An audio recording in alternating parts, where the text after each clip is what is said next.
Okay, welcome to the Liberalist. This is John, your host speaking, and today we're going to go through, in light of the War Plan Purple, we're going to go through the UKIP Manifesto and see how it aligns with our principles and what we can do about it. So we've got a lot of guests today. Please introduce yourselves, starting with you, Frank. How's it going, guys? All right, and then we have Callum. Guys, introduce yourself. Take turn. Sorry, hello. Yeah, I'm the guy who made the map during Dankula's letter writing campaign and came up with the idea for doing the stream. Excellent. And then we have Matt, which is one of our moderators. Yeah, hello. And as John said, I'm just basically a moderator on the Facebook group. And then we have Matthew and Chris, who are recent members of our UKIP Liberalist subdivision group. Introduce yourself, guys. Hello, my name's Matthew Morgan. I've written articles, sometimes been a member of UKIP since 2016. Hi, I'm Chris. Nice to meet you all. I voted UKIP in the last general election, and since the joining of the likes of Count Dankula and Sargon, I've decided to join myself. Right, excellent. Callum, why don't you take the lead and start reading the manifesto for us? Okay then. Well, we're going to have to start with the Britain Together Paul Nuttall MEP introduction. He's not the leader anymore, so it's a bit irrelevant, but we'll still go through it. So without further ado, start the reading. I have always believed that UKIP is at its best when it is being radical. It is strongest when it is being bold and leading the political agenda rather than following. We have done this on numerous occasions over the years. When we first said that Britain could not only survive but prosper outside the European Union, the political class laughed at us. When we spoke of the need for a points-based system for migrants, we were derided as racist and xenophobes by the same people. This is now government policy for non-EU migrants. In many ways, UKIP has a decade ahead of its time on these issues and in its manifesto. UKIP is once again setting the agenda. Be it our stance on balanced migration, constitutional reform, or integration, I predict we are leading where other parties will eventually follow. On major issues of the day, immigration, the economy, our healthcare system, and law and order, the old parties have raised the expectations of the public during election time only to let them down, time and time again. You can guarantee that when UKIP says something, we mean it. Hey, one moment. Frank, you might mute yourself with your background noise is coming through. Is it really? I think it's you. I think I can hear some background noise. Thank you. Okay. Back to it. This is a unique general election. It is about how the Brexit negotiation will be handled in the years to come, and this makes UKIP more important than ever. We are the country's insurance policy, the guard dogs of Brexit. We have fought for Brexit all our political lives, and we want to ensure that the people get the kind of Brexit they voted for on the 23rd of June last year. This does not mean we just control immigration and reduce the numbers of people coming into our country. It means we are not saddled with the huge divorce bill. We reclaim our waters and we become a free, independent nation once again. If the Prime Minister, who campaigned to remain in the EU referendum, begins to blackside during the Brexit negotiations, she must know that UKIP will be there. If you believe in Britain, if you believe in our values, and if you believe in real Brexit, then you must vote for UKIP on the 8th of June. So anything to say about that? Well, I think, right, because the way that the Brexit negotiations are going, because UKIP obviously was marketed as almost like a single issue party. So after the Brexit vote, it pretty much made itself doesn't have a purpose anymore. But based on the way the negotiations are going, they might get a revival just from that, because it's increasingly likely that looking that we're not going to get a full Brexit that we want. It's going to be some hybrid system like half in, half out, which is going to cause about half the population to not be very happy about it. What do you guys think? I'm inclined to agree with you. My favorite part of this was the very first sentence in which he says, "We are at our best when we're being radical. And it's strongest when it's being bold and leading in the political agenda rather than following. This is right in line with where we want the liberalists to be. We want to be leaders. We want to be running the discussion, not following it. Excellent. Right, so anyone else got any comments, or shall we move to the next section? Yeah, it's pretty much it tries to say a lot, but it's not as substantive as it really should be. Well, I agree. I agree. Okay, well, he's not the leader anymore, so I imagine that's probably going to get... Well, the speech is probably going to be basically the same, but... I mean, his points there, I imagine they've become more relevant than ever, to be honest, considering... I mean, he was making those points basically just after the Brexit vote, whereas now you can actually see how the government is handling the Brexit situation, so then he has more validity in saying, look, we're the real guardians of Brexit, etc., etc. And also remember, we should always relate any of our points to maybe the 7 principles that we've started our movement on. So if we've got anything that we can relate to the movement, we should also comment on that. Yeah, I don't think particularly anything in there does directly relate to them. Yeah. So if we're going to move on to the next section. Yep. Okay. Introduction to our manifesto. Suzanne Evans. She is still an MEP, if I remember correctly. So she's up there.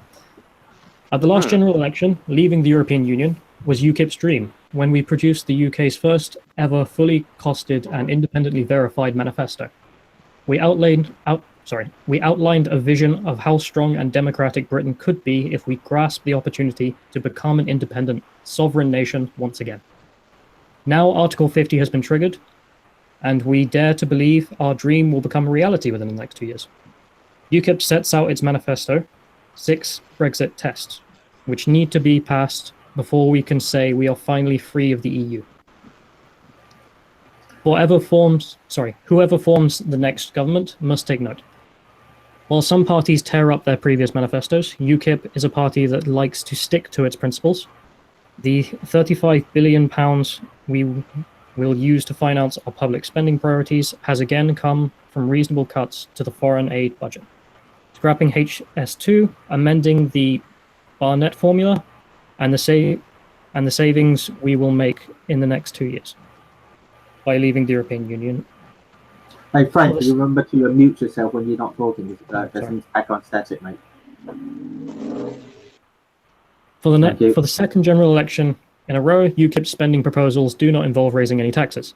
UKIP policies have been developed not to catch the public imagination.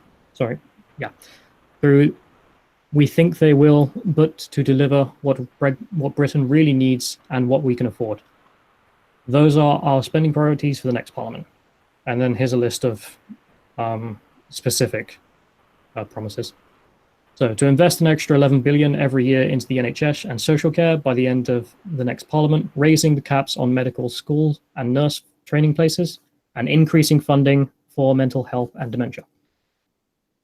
Raise the threshold for paying income tax to £13,500, cut taxes for middle earners, abolish the TV licence, and cut VAT on household bills.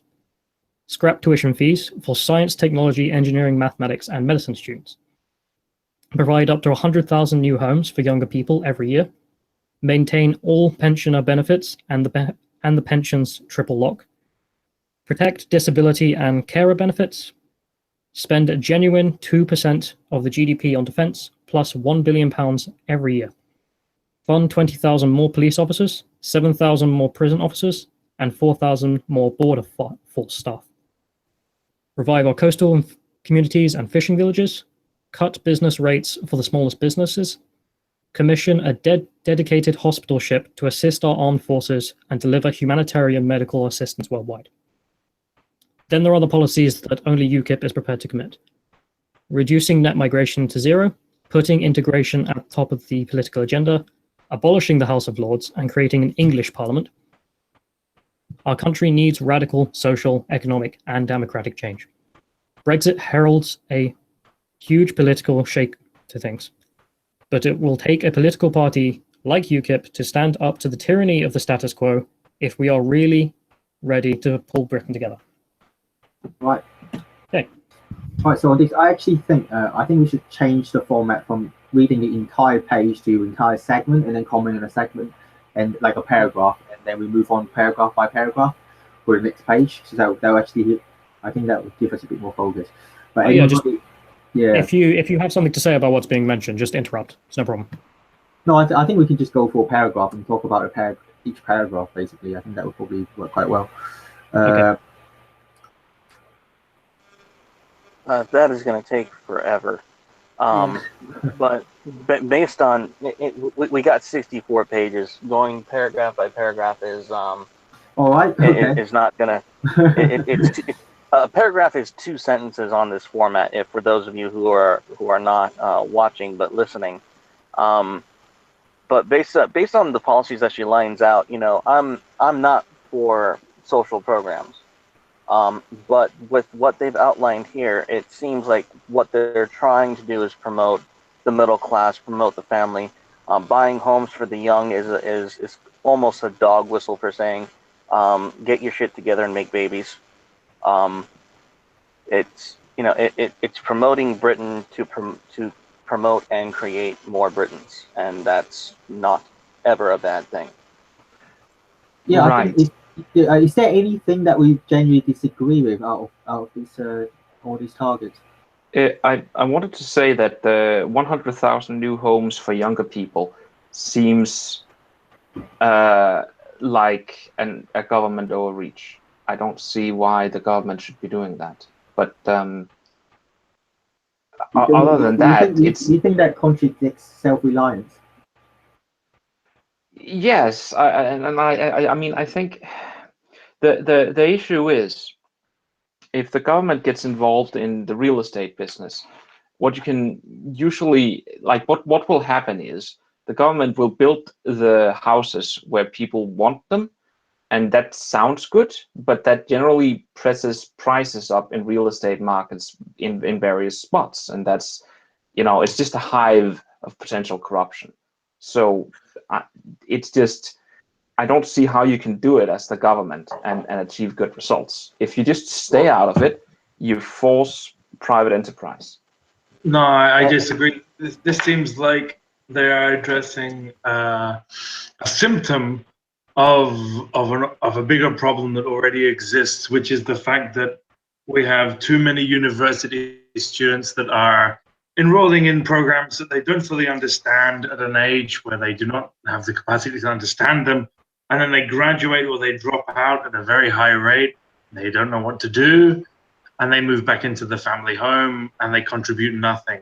And these can be people that have lots to offer, but they are incubated in a system that makes them feel like they have nothing to offer. So this is why if you sorry, carry on. As true as that is, that the pattern is that when the government provides a free service, the lowest common denominator pounces upon it before the truly disenfranchised get a hold of it, because the truly disenfranchised want to make something of themselves. So the real balance here would be qualifiers for who would qualify for these programs.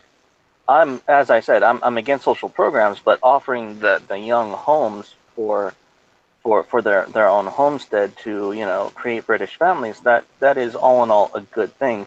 I'm with Mads on this. I don't know how it would be correctly implemented, or how it would not how it would not go into government overreach. But this sentence is so vague. I mean, if this sentence is implying that they would give these 100,000 homes away for free, then I disagree. But I didn't get that from this sentence. I mean, it doesn't really go into enough detail. And it would probably be a subsidized rental rate, and that's, as I said, even that such a program would still be pounced upon by the lowest common denominator rather than the those ones programs already exist in the UK. If it's a subsidized rent, then those programs already exist throughout the UK and have existed for decades. Specifically for college or young families? Specifically for anyone that earns a wage lower than a specific threshold, which I can only imagine would include these these young people that they're talking about. Again, it's so unspecific that I don't really know the aim of this. Well, if I think it's fairly difficult to argue either case because this is a little bit too vague. But if we can relate to how would if we have influence in the party, how would we influence this policy based on our principle of self-reliance? Well, what I would say is, yeah, like how would we influence it? I would influence it in the direction of, well, the new homes, that sounds great, but you would want it to be the result of people developing it on land. So you would say, okay, well, maybe you need to provide more places for people to build homes. That's and then the market can decide from there. That would be a private enterprise solution. But if you don't mind, I mean, I think I can interpret a little bit about what this is about, which is young people want to live in cities. Like this is the case with Copenhagen, London, so on. Everybody knows that the good salaries are in the cities. Nobody wants to live in the countryside. It's a pattern of going from countryside to city. And this, Frank said it was a dog whistle. I think that's exactly what it is. I think it's a dog whistle for the coming middle class of young people. It's how you get them, the college students, and they're gonna be in the upper echelons of society, and they don't need to live in cities, but for some reason they want to. And I don't see why the market shouldn't, I don't see why they shouldn't have to pay the full cost of that, what I would say is a poor decision, and why that should be subsidized by the government in any way. I agree. Also, it seems like it's open for abuse in terms of the fact that a lot of the reason that we landed in Brexit in the first place is that people, I mean, you mentioned London, and I'm not saying that you suggested that this is specifically targeted at London, but one of the reasons that a lot of people in the north of England, where I'm from, wanted Brexit in the first place is they feel that a lot of these manifestos from not just this party, all of the parties, have a central focus on London, and they forget about the surrounding areas. And honestly, if you look at our population, which is growing rapidly, whether it be domestically or otherwise, 100,000 is a drop in the bucket. I mean, it's in some areas you're talking about one council estate in the entire country for 100,000. So again, I don't think we have enough details in this to really understand the direction of what they're talking about. Well, I would simply add that I approve of UKIP attempting to, what it seems to promote family values, or at least give a leg up to young families. I'm not sure this is the method or path we should go on terms of policy. In terms of principle, there is a principle of self-reliance that we do have to endorse. Oh, I agree completely. I don't think any party should interfere with this process. I mean, it seems, if you look at the above paragraph, scrap tuition fees for STEM fields specifically, then I hope this paragraph underneath about the 100,000 new homes is in sync with this paragraph above. Because that is what I was thinking too, and I thought I made that connection right off the bat. And that kind of alleviated some of that pressure. I don't know how the colleges could afford this, to be honest, if we're going to subsidize their home and their education. That's well, to be fair though, when comparative to say Labour, they want to abolish tuition fees for everyone, whereas here it's specific to STEM fields, where it's more like a targeted towards fields that are economically viable. You see what I mean? If I may, rather than, yeah, of course. I actually believe the scrap tuition fees for STEM fields is more related to the immigration. So, for example, you see recently Sajid Javid talking about how we're going to have to import more doctors and nurses, blah, blah, blah. Basically, if they want to reduce net immigration to zero, we're going to have to start training all of our own doctors, lawyers, blah, blah, blah. Like, we can't keep picking from abroad if we want to cut immigration to that level. So it's more, okay, we need educated people. Yep. What is the percentage of medical and doctors from overseas? I know a lot of them come over from India. You get a lot of nursing subsidies from African nations. Most of the wealthy or the capable Africans who travel to Western countries are going into the nursing field. So yeah, that goes hand in glove for their immigration. You're telling me it's about 12.5%, which is quite significant, considering we always have a shortage for these things as well. It's seen in the light that this is specifically tuition fees for people you're importing. Makes perfect sense. I would say I don't like the government putting a skew in education, favoring certain educations ahead of others. But I actually think perhaps we should, because if you make those subjects that are economically viable free, and those that are not, you don't subsidize, then you don't create a market for redundant and crappy subjects just for money. So you don't have like some underwater seaweed basket weaving classes in university, for example, that no one's going to get a job out of. That's still going to cost the same money. Well, that's also a good point. The fact is, when they say lower, what actually mean is the government will pay the tuition fees and the colleges will raise prices anyway. You're not saving anyone any money. I know, but I know, but certain subjects are economically beneficial. Yeah, I agree. Example, I mean, a lot of subjects in the humanities that you study, you come out, you're not going to get a job. So those, like, you come out and then you just end up you just be doing something on the internet as a job, or like you just writing blogs as a job or something, But what I mean is, I even actually came out with like a reasonably radical idea that perhaps it's almost like a blanket. Like a blanket scholarship. So, like for certain subjects, if you pass, it's free, and then the lower your grade, the more you pay. So that will encourage people who are actually good at studying to study, and those who shouldn't be studying, they'll have to pay a very hefty fine. So unless you can afford it or you're good at it, you should be doing it. Yeah, I completely agree. Also, you have to remember that these tuition fees, I mean, they look good on paper, but you have to imagine that this is more of a motivation aimed at 17 to 18-year-olds that don't really know what they're going to do.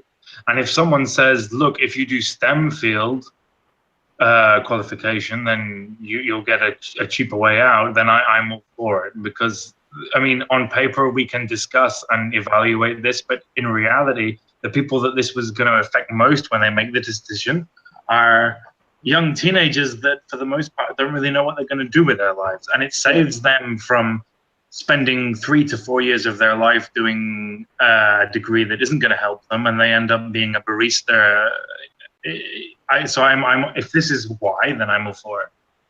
Well, you could say that, but I mean, people should be allowed to fail on their merits. No, they are. I'm just saying that if they're good at a subject that we want, we'll give them good. Well, hang on. Let's ask an important question. I know that we're all individualists, but as a nation discovers itself or discovers its own needs, on the principle of self-reliance, a government is permitted to provide incentives for its citizenry to fill the gaps of what it needs.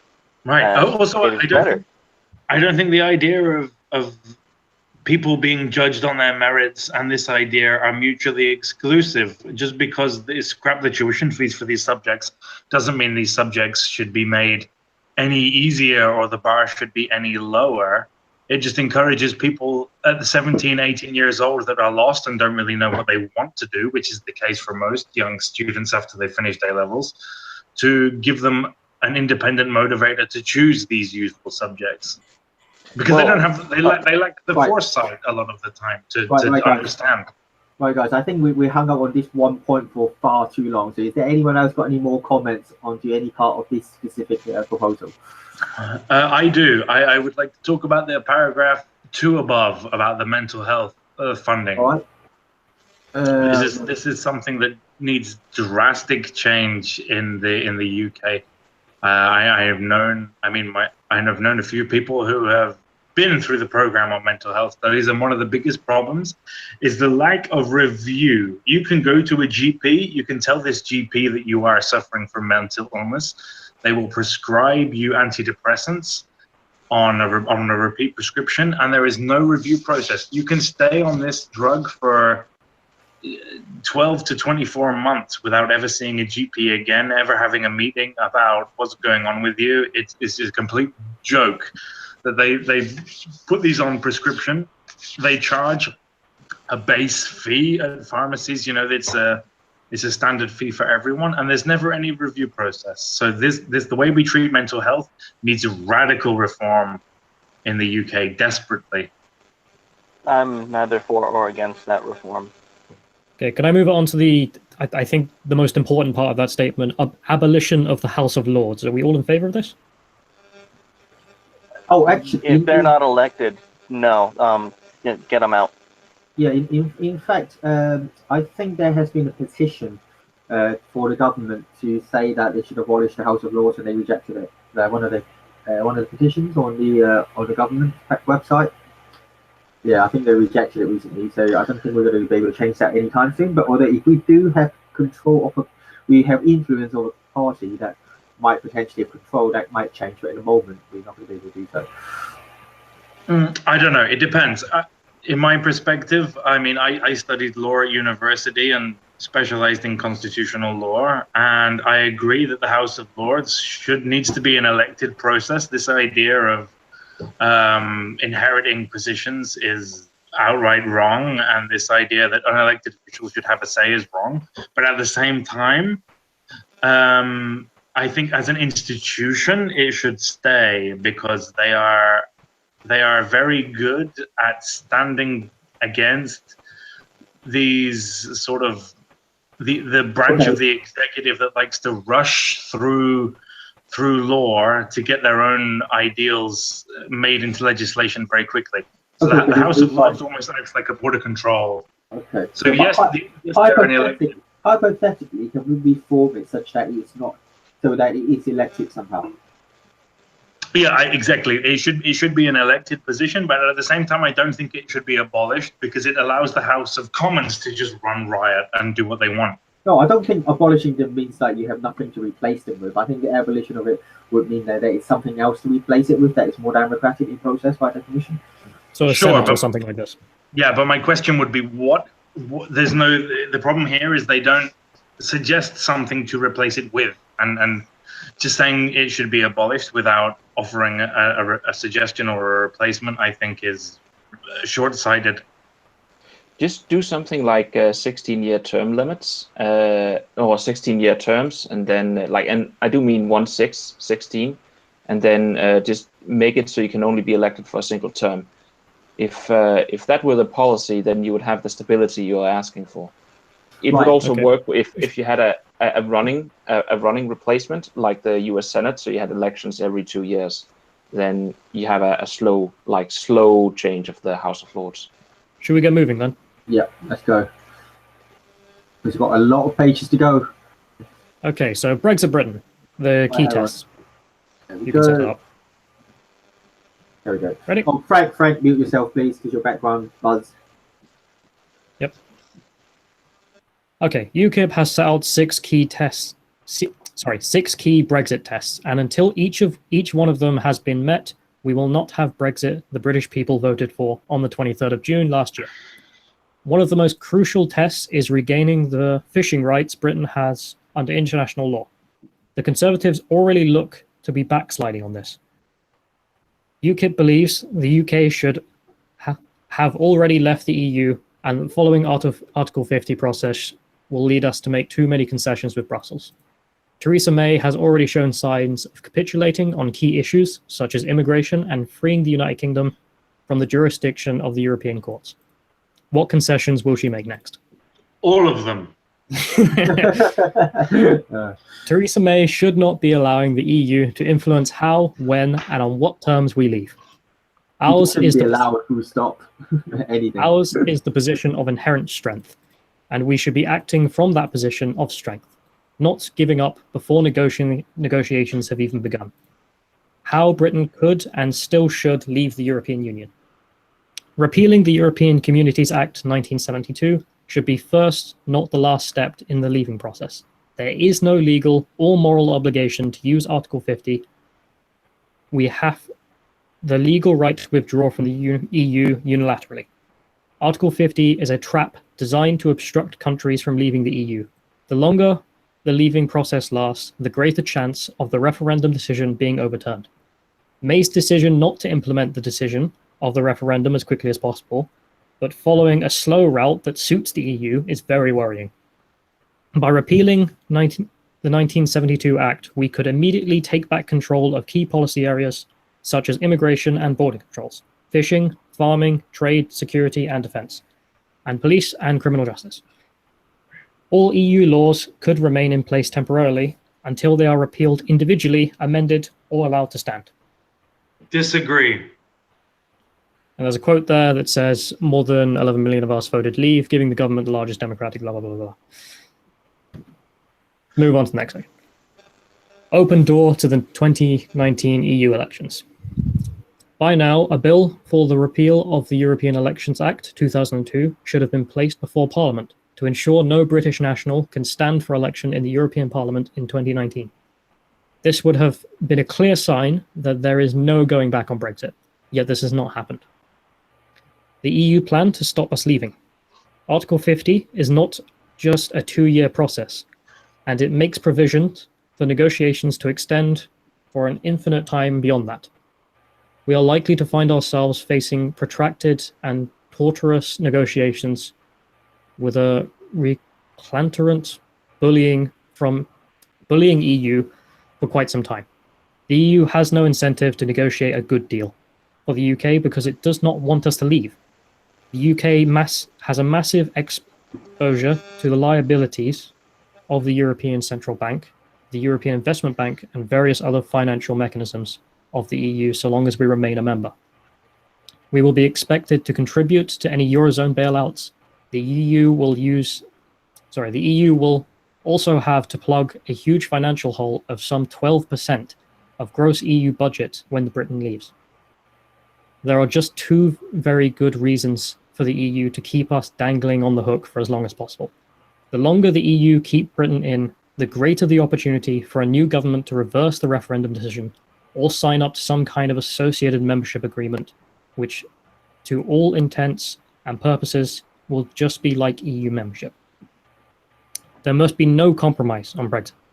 Our government and our parliament should implement the referendum decision according to our own requirements and then agree on terms of our separation. If Theresa May signs a withdrawal agreement, which means she will leave in name but not in substance, she will have betrayed Britain to the EU, just as every Prime Minister has done since 1972. The fact that the political class is choosing to dance to Brussels' tune proves that UKIP is the only political party in Britain you can trust to deliver true, unequivocal Brexit. Once again, we have left the EU. We will not allow the EU flag to be flown from public buildings. We will declare the 23rd of June Independence. Next day, they're going to be burning flags. And we will make Independence Day a bank holiday. Oh, isn't that lovely? Amen. Okay. Just one question. When Britain joined the EU, that was by a referendum, yes? Yes.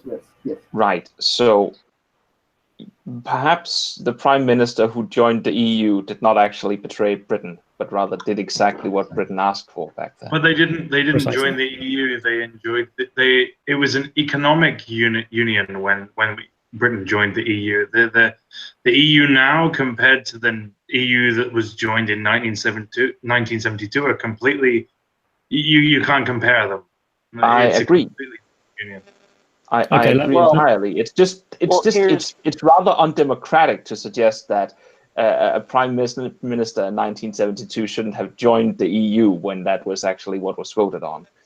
Yeah, it seems. I don't think you can retrospectively say that.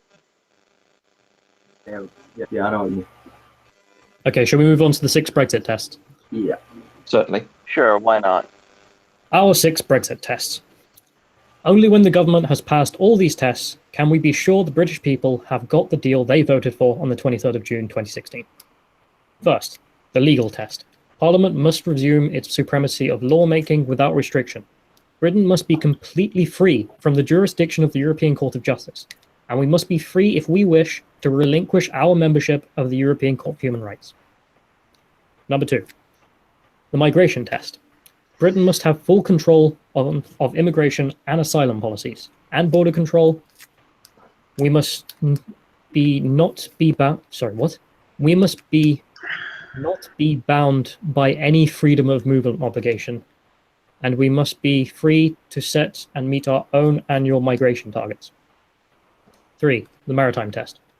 The UK's full maritime sovereignty must be restored, and we must have control of our maritime exclusive economic zone, which stretches 200 miles off the coast or to halfway point between the UK and a neighbouring country. There must be no constraints on our fishing fleet other than those decided upon by the UK Parliament. 4, the trade test. The UK must retake its seat on the World Trade Organization and resume its sovereign right to sign trade agreements with other entities or supranational bodies. We must have full rights to set our own tariff and non-tariff barriers consistent with WTO rules. And we must have left both the EU single market and the customs union. Number 5, the money test. We must not pay any divorce payment to the EU, nor contribute to the EU budget. We must have been paid our share of financial assets from entities such as the European Investment Bank, in which some £9 billion of UK money was invested. Number 6, time test. Brexit must be done and dusted before the end of 2019. Here, here. Why, does anyone disagree with any of those points? Or have any points? No, not at all. My number 1, I think this is true, but at the same time, the UK needs to actually write its own constitution. Saying that parliamentary sovereignty exists is fine, but no written constitution of the UK exists. And I think if we want to progress, one definitely needs to exist. As for number 5, I think it's very unlikely that, I agree that we must not pay any divorce payment to the EU, but at the same time, I cannot see Brussels refunding any of this money that is already invested by previous governments. I just can't foresee a future where they would agree to this. Well, I don't see that either, but the fact is sometimes you need to push the envelope to make sure they don't take the mile. You need to take the inch to make sure you're not taken advantage of. It's just on principle. When you're kicking the ex out of the house, you don't negotiate what they take with them. You throw their shit on the curb and you tell them to go. This is exactly what should happen. You need a hard Brexit. You need to hit as many of these points as possible. And as soon as you left the EU, you should have gone to other nations and started making your own trade agreements. But again, your parliament, your leaders in power, clearly have another agenda. I would perhaps say that the legal test might be rather hard to meet when it comes to the European Court of Justice, because, well, I don't know exactly what the European Court of Justice decides, but in trade matters, the EU has to be replaced by some sort of trade, and that means that there will have to be some sort of court that adjudicates those matters. Like the legal test, right now under NAFTA, I'm pretty sure that Canada and the United States are not legally independent in terms of trade deals. So under this, the Canada and the US are, as tightly linked as Britain and the EU, and that doesn't seem right at all. So I think one is probably too harsh, but the rest I can agree with. Do any of those violate any of the principles? Because I don't think any of them do. I think a few of them actually reinforce them. Yeah, they do. But at the same time, I have the same concern with this as I had before. These 6 tests are all well and good, but what is the alternative? You can't just write a manifesto that tells everyone what is wrong without suggesting what is right. I think there needs to be more information here about what happens afterwards. Like, okay, sure, these 6 points are all well and good, but what do we do? And So this information isn't there.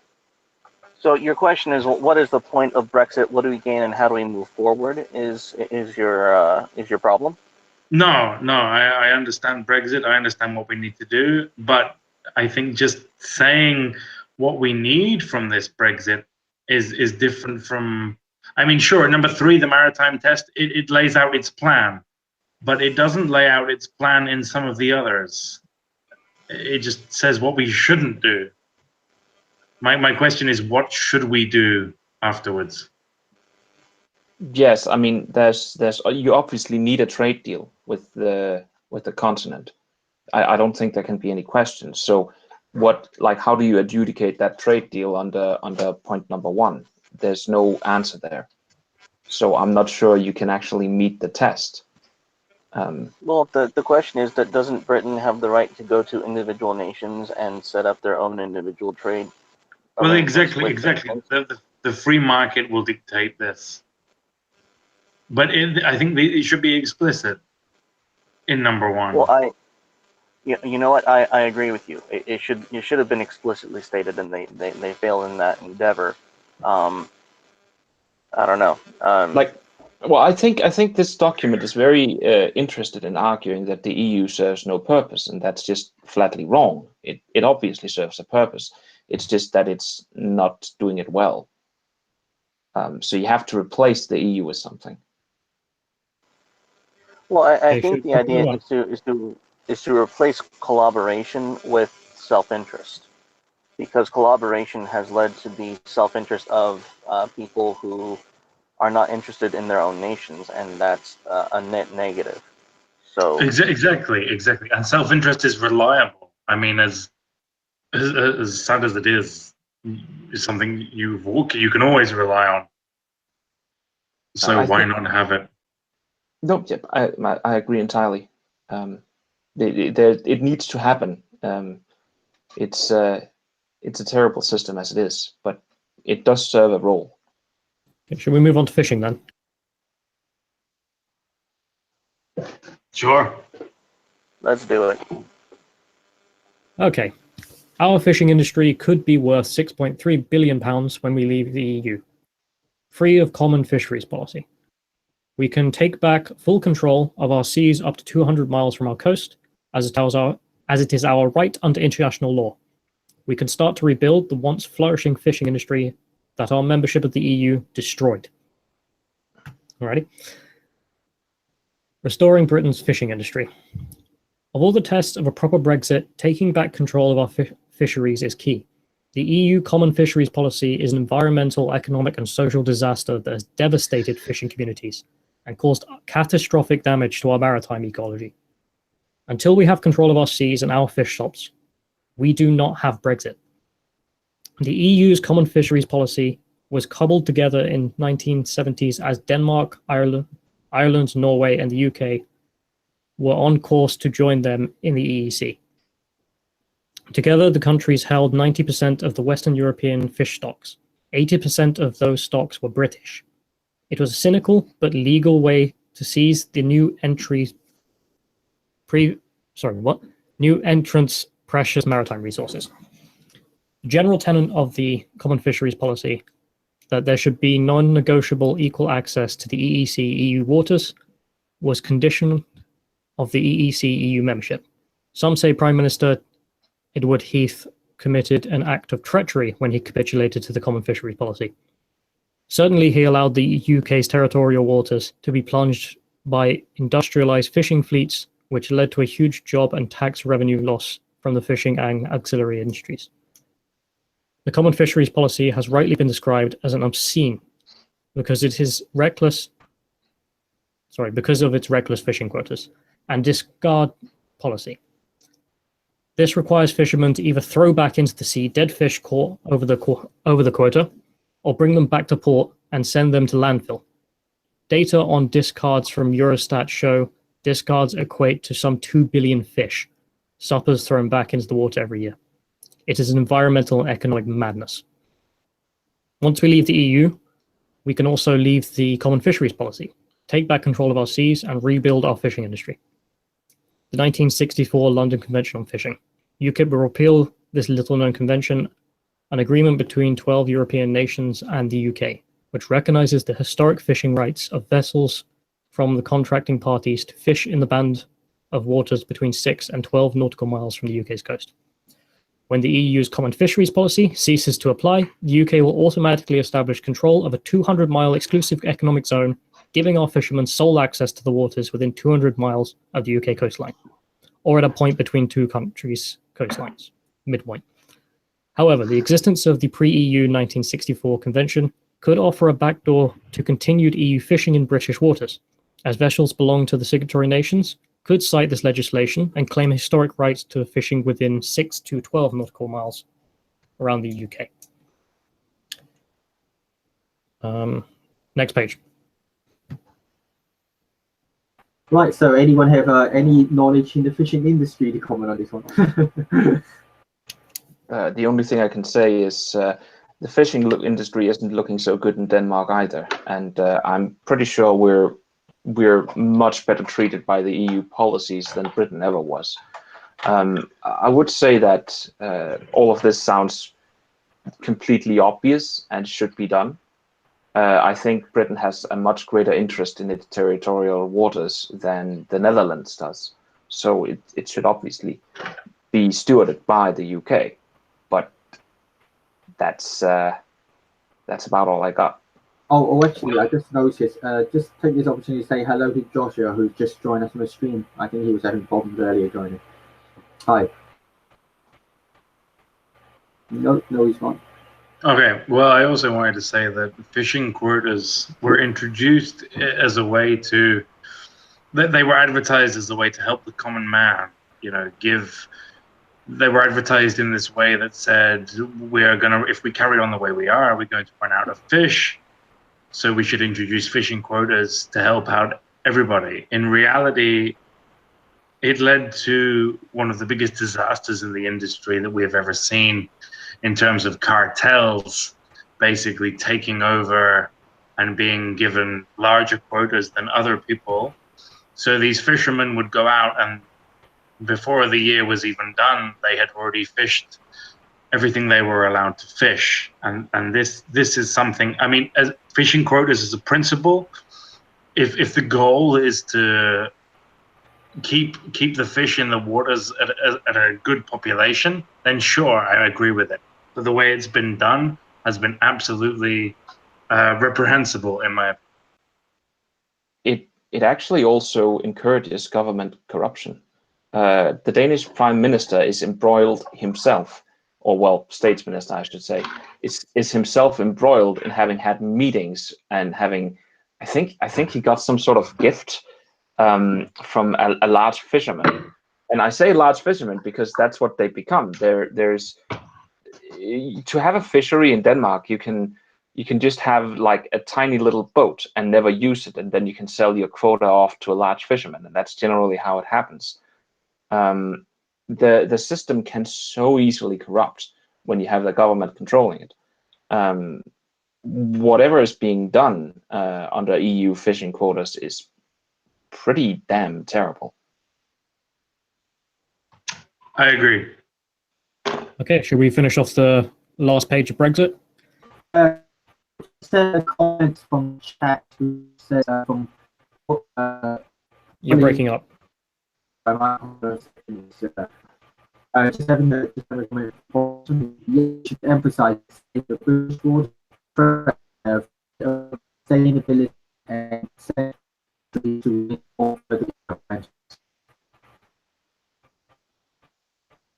Can anyone else understand him? I can't understand him. I can't either. Yeah, John, sorry, John, mate, you're not there. You're breaking up. You need to start over.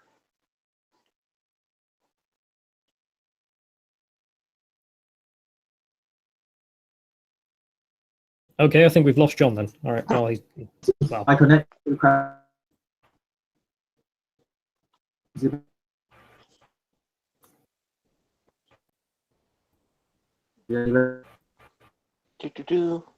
Try now. Okay, well, I guess we just better move on then. Well, all right. Since we lost John, Can I someone don't else think anyone. can someone else screen share the manifesto then? That's. I'm not sure I can. I'm personally on my mobile doing this, so I will be unable to do that. We'll just wait for John to Okay. come back in. Is this better? Oh, here we go. Is that all right? Everyone can see? That's beautiful. Make this bigger. Okay, well, we'll get going with this then. The next government's willingness or otherwise to revoke the 1964 London Convention on Fishing could be indicative of their intentions for the fishing industry in the post-Brexit era. Article 15 of the convention calls for 2-year notice period, so time is of the essence, yet to date no action has been taken. Securing the future of our fisheries.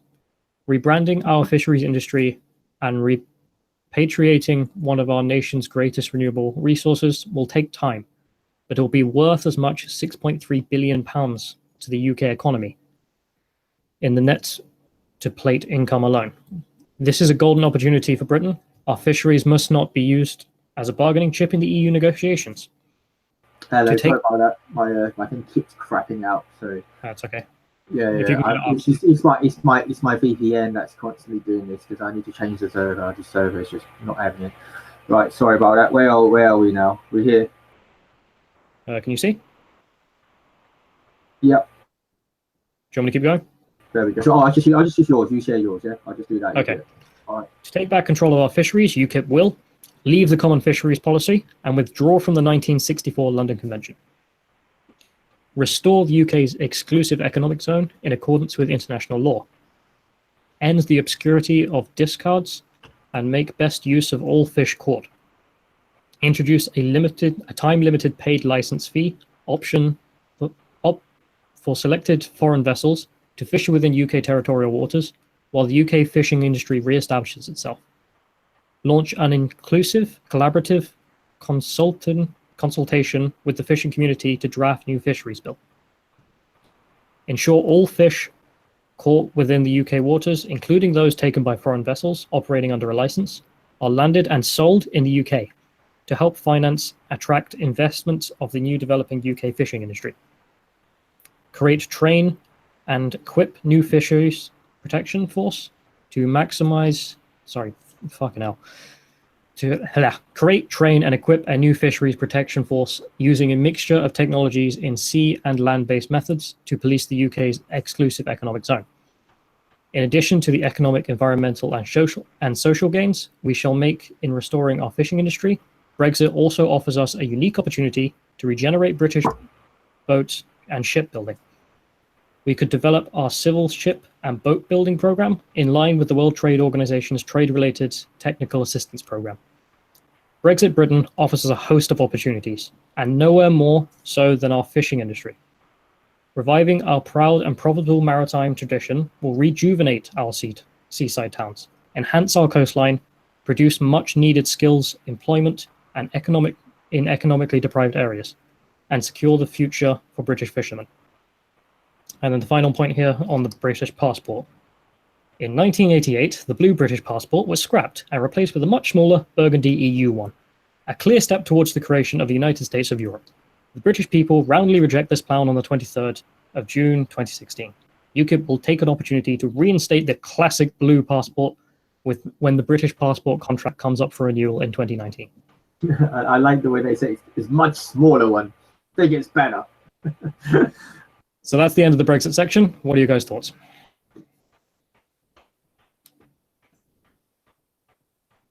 Oh, by the way, when I was away, did you see we've got new people joining us? We've got Megan that's just joined as well.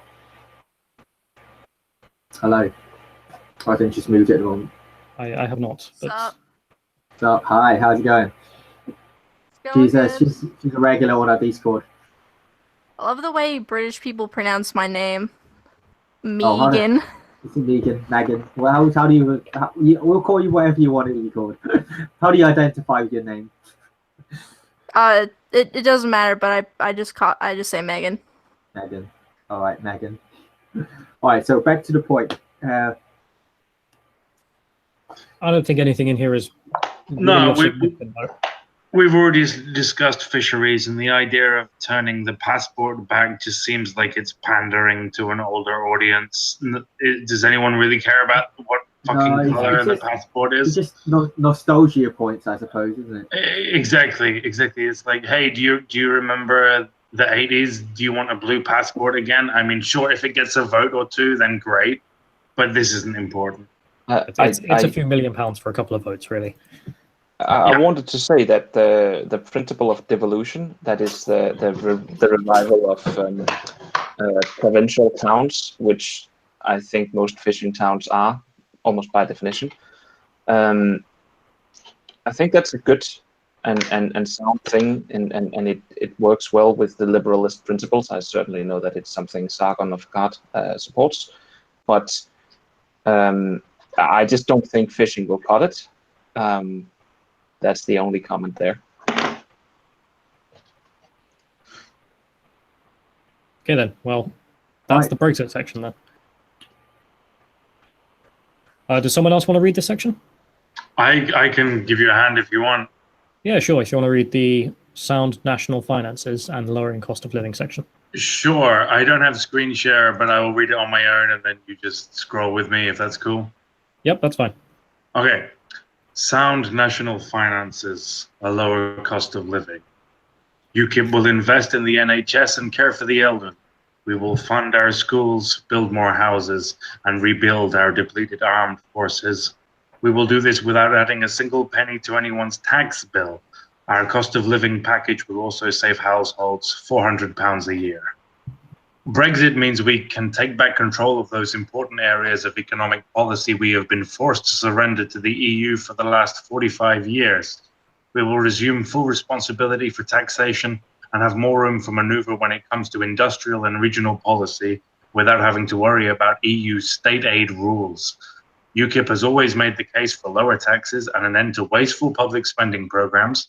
We will scrap white elephant vanity projects such as HS2, replace the outdated Barnett formula with a fair funding formula based on need, reduce foreign aid to 0.2% of gross national income, and end our financial contributions to the EU budget. These savings will provide us with £35 billion to fund our public service priorities. By keeping taxation low and incentives for wealth creation high, we will unleash the hard-working entrepreneurial instincts of the British people. UKIP will make full use of the new economic freedoms we will gain when we leave the EU. The new policies we will introduce in the Brexit Britain will be designed to help cut the cost of living for working people, provide adequate funding for public services, and revive communities hardest hit by our EU membership. Patrick O'Flynn, MEP, Economics Spokesperson. And last point, cutting the cost of living. UKIP will remove VAT from domestic energy bills and scrap the green levies currently added to our bills to subsidize renewable energy schemes. Together, these measures will cut typical household energy bills by £170 a year. Our plans to abolish the TV license will eventually save households another £147 a year. UKIP will phase out the license fee over 3 years, giving the BBC time to adopt a new funding model based on subscription and/or advertising. We will expect the BBC to retain a core free-to-air offering on Freeview, maintain the World Service, and its local radio network. I'll stop here, as we're on the next page. Or if you'd like me to continue, it's up to you. Yeah, if you want to continue, yeah. Okay. Grants from a new public service broadcast fund financed from within current government resources will be available to any broadcaster for specific programs or projects. We will remove VAT from hot takeaway foods such as fish and chips and from women's sanitary products. An odd mix.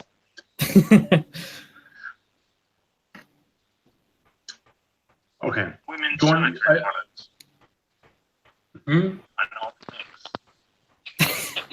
I think someone's got some. Someone's playback. got some feedback. Someone has feedback. Are we going on? I mean, when is your pause point? At the end of the whole chapter? If you want to talk about something, yeah, let's go. I mean, I don't understand why. If VAT is a problem, it only includes tampons and chippies. But I don't know if this is it's supposed to be a joke or what they're getting at. I mean, if VAT is a problem, it's a problem universally. I mean, I don't know much about either of these industries, but are they hurt more by the use of VAT than the average man? No, it's just a way of saying that women are oppressed.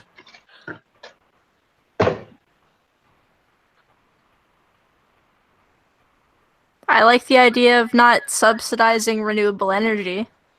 Because I don't like these environmentalism kind of schemes. Although I know nuclear energy is A+. I don't think it should be subsidized, though. I don't think any of that shit should be subsidized. Well, I agree, but most of the nuclear energy in the United Kingdom isn't owned by the United Kingdom, sadly. It's been sold out to our friends in the East and in France and Germany. I mean, there is a new nuclear power plant recently built in the south of England that is completely Chinese owned.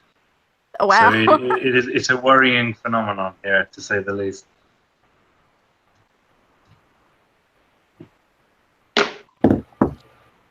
Right. So, well, is there anything else anybody would have mentioned? I mean, I think most of us are for the scrapping the TV license and making the BBC into a private entity. Is that correct?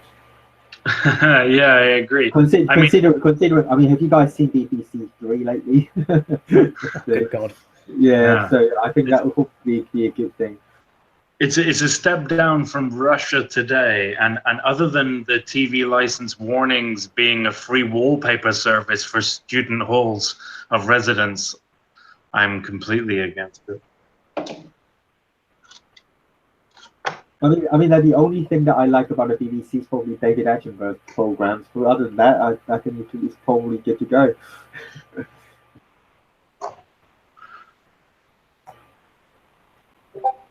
Right. So, anyone else got any points regarding what we've seen through so far? No objections. I have no disagreements. I would just like to add that it's amazing how much you can do once you leave the EU and you stop funding and caring for immigration costs.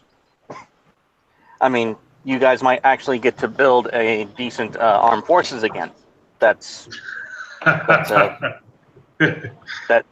is a worthy cause. So let's make Britain great again and start focusing on who you need to focus on. Yeah, that is all.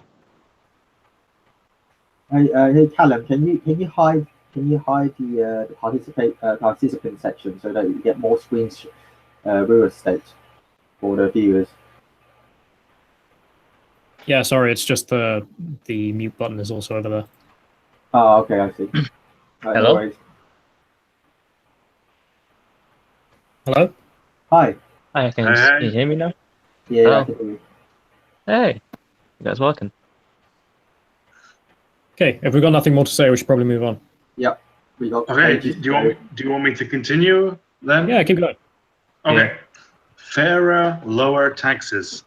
Our economic approach revolves around restoring incentives for workers by cutting taxes and ending the open-door immigration that keeps wages low.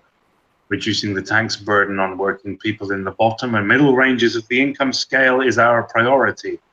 By the end of the next parliament, UKIP will raise the personal allowance to at least £13,500 so people can earn enough money to cover their basic living costs before the state takes any of their income.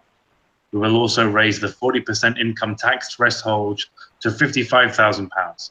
A tax originally designed for high earners should not be levied on middle-income professionals such as teachers and senior nurses. When economic conditions allow, we will restore the personal allowance to those earning over £100,000. UKIP will raise the inheritance tax threshold to £500,000 per individual, transferable for a married couple or those in civil partnerships, so up to £1 million in total. Eventually, we want to eliminate inheritance tax altogether. We will also scrap Tory plans for new and punitive probate charges. Flexible pensions for women. The rise in the retirement age to 66 by 2020 and to 67 by 2028 has been hugely unpopular, especially for women who until 2010 could retire at 60. UKIP's policy is to introduce a flexible state pension window so everyone can opt to retire earlier for a slightly lower state pension or work longer for a slightly higher pension, as is the case at the moment. We will allow women to retire on this basis at 60 if they so wish. Time and again, you will see the Conservative Party giving favourable treatment to the rich and powerful and dumping on the up-and-comers. It is not an attractive trait. UKIP's economic agenda is to speak up, not just for the left behind, but for the left out. Those who work hard and play by the rules, but have no special connections or market power. Anything to discuss here? Economic freedom and equality. What do you know? I mean, just letting people do what they actually want to do. Does the I allowing have no women to objection. retire at 60 but not men go against the equal treatment of law principle? I completely agree. I don't know why the focus here is on women. Perhaps it's like it's trying to catch more voters, but I don't know why both aren't addressed. I mean, both retirement ages were increased. I don't know why the focus here is on women, especially. Well, I don't think it's UKIP's focus. I think it's a market focus. I think there was a market push for women at that age to leave, and they now couldn't. I don't know if that's a special focus that UKIP themselves are endorsing, or if that's just something that happened naturally. Does anyone know more about that? I could step in quickly here. When it comes to like the retirement age of women, it's quite commonly known like most women rather retire early due to the fact that they do prefer more of a social life, while a lot more men are willing to work a lot later due to the fact that they do desire more of a working life a little bit. It's just more kind of pandering to like the older generation who hasn't really, like the older women haven't really integrated into the new culture where women do work as much as men. That is what I suspected. I just think UKIP's bringing to light a natural phenomenon, not trying to force one. Exactly, and this should not be subsidized. I mean, if you look at the statistics of which gender tends to live longer, men have a later retirement age than women, and women tend to outlive their male counterparts. And I think this needs to be addressed. I mean, all these criers of equality never mention this convenient or inconvenient topic, and I think it should be addressed. Well, should it be addressed here though, under taxes and pension? It's I think this is just a natural phenomenon of people. That this is a stance of respecting people's life choices, and if women just so happen to want to retire early, I mean, they should be given that option. What UKIP is saying is that, that option has been taken away, and for really no good reason other than we want more social programs. Well, yes, I but agree. why are men not allowed the same option? Exactly. Are they not? No, you don't get a state pension as a man. I think the earliest at the moment is 65, and it's due to change. I mean, feel free to correct me if I'm wrong on that. I don't know if the change has been implemented yet, but why shouldn't men receive this same option? Well, no, then, and if that is the case, then you are correct. The option should be given for both. I just wasn't sure if UKIP was not offering the same for men, or if they were just simply going to do it for both, and you just say, it's because we're only mentioning women because women really are the ones who retire earlier anyway. I had no idea. Yeah. The reason they're mentioning it is because the change is more for women. Women already retired earlier than men, but this this increase will affect women more based on the number of years. I think Okay, well, if we've got this down to there shouldn't be a discrepancy in the way you treat men and women in this respect, you should be treating them equally and giving them both the option, then I don't think there's much more to be said about it. Sure. I would agree wholeheartedly. I'm just saying. Okay. Yeah. You want to continue with this section? Sure. Let's move on. Cracking down on corporate tax dodging. I like to think of this as the Jimmy Carr section. The public has every right to be angry when multinational corporations fail to make their proper contribution to Britain's running costs. Pay is not voluntary, and corporation tax should not be voluntary either. We will not let large companies get away with paying zero or negligible corporation tax. When we leave the EU, we will close the loophole allowing businesses to pay tax in whichever EU or associated country they choose, and bring in any further measures necessary to prevent large multinational corporations using aggressive tax avoidance schemes. UKIP is not in the pockets of big businesses, and we will make them pay their way. Brexit, the boost of the economy. If Britain leaves the EU without a free trade agreement and we trade with the EU on World Trade Organization terms, the Treasury will receive a tax windfall of some £11 billion from import and tariffs annually. This bonus could be used to fund an across-the-board cut in VAT to compensate consumers for slightly higher prices or other spending priorities. In this event, UKIP will also encourage a Buy British campaign. If the EU were seen to be punishing Britain, we believe the home market would support home-produced goods. Cut unnecessary EU regulation from the 88% of the UK economy that is not linked to trade with EU countries. Prioritize free trade agreements with non-EU countries.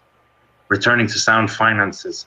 The annual public sector deficit may be reducing slowly, but our national debt has been doubled by the Conservatives since they took office in 2010 to a record high. There can be no more backsliding on returning to sound public finances. We will support deficit reduction schedules put forward by the next government and vigorously oppose unnecessary spending plans. Only by backing enterprise, rewarding success, and tackling waste in the public sector can we hope to improve the economic legacy we pass on to future generations. Starbucks recently reported profits of £13.4 million on a UK turnover of £380 million. Its corporation tax contribution fell to £2.7 million, down from £7 million the year before. How can a vast business that sells coffee and paper cups all over the country for £2.50 a pop end up paying a corporation tax contribution amounting to much less than 1% of turnover? Would the taxman be happy to accept pro rata such a contribution from an independent coffee shop? I think we know the answer to that. Patrick O'Flynn, member of the European Parliament. I have a question. Is Starbucks did Starbucks start its business in the UK? I believe the United States. Yeah, I think it started probably in the USA, didn't it? Yeah, that was my question. I do agree that large corporations should, in essence, pay their own way. My big issue is if you owe those taxes of your income of your influence and your earned income. You know, we ruled in the United States, and this is an issue in the United States too. That corporations are people. They're people as defined by law. And my point is, if you're going to say that a corporation is a person, that person needs citizenship. And as a person, you need to pay taxes to that nation according to your income, regardless of wherever you set up shop. I do take issue with the fact that you use Starbucks as an example because Starbucks didn't come from the UK. If Starbucks filed for citizenship under the United States, they should have to pay taxes on every dollar they earn across the world because they came from the United States. Okay, but from a British perspective, we don't treat it that way. I think they're talking about specifically the earnings of Starbucks from the UK that's going into UK, I think. So, well, and that's the UK's right to set up, how would you say, taxation or fees, per transaction within the UK without exception. There should be equality under the law for even large corporations like Starbucks. Completely agree. But I mean, the problem here is if you say that every Starbucks globally should pay tax to the USA, what possible incentive does any other country have to set up this institution in their own country if they know that they're not going to make a dime from it? You should pay tax at the location of where you're operating rather than where you're, if your sales is in a certain country, then you pay tax for the sales in that country, right? Of course. I mean, why? If this was the case, why would the UK should just make their own coffee shop? Why would they import this if there's no money to be made? But do we have any objection to what UKIP is saying here? No. No. Let's move on then. No. Like it's Swift. Okay. Backing business. I'm just having a populist rant. Yeah, don't worry. I know where you're coming from. Okay, backing business and investing in British jobs. Jeremy Corbyn's Labour Party wants to squeeze as much tax as possible out of British businesses and British workers to pay for their outlandish ideas. Theresa May's Conservatives are plotting hikes in dividend tax and Class 4 national insurance contributions and want to make small business file tax returns 4 times a year. UKIP is the only party in this election prepared to back British businesses and British workers and help both to thrive. There needs to be a bonfire of excessive EU regulations when we leave the EU so smaller businesses can compete successfully on the global stage. UKIP is the only party that has any real appetite for this, Christopher Mills, business spokesman. UKIP is so strongly pro-business, helping businesses start, succeed, and compete in the global marketplace is a priority for us.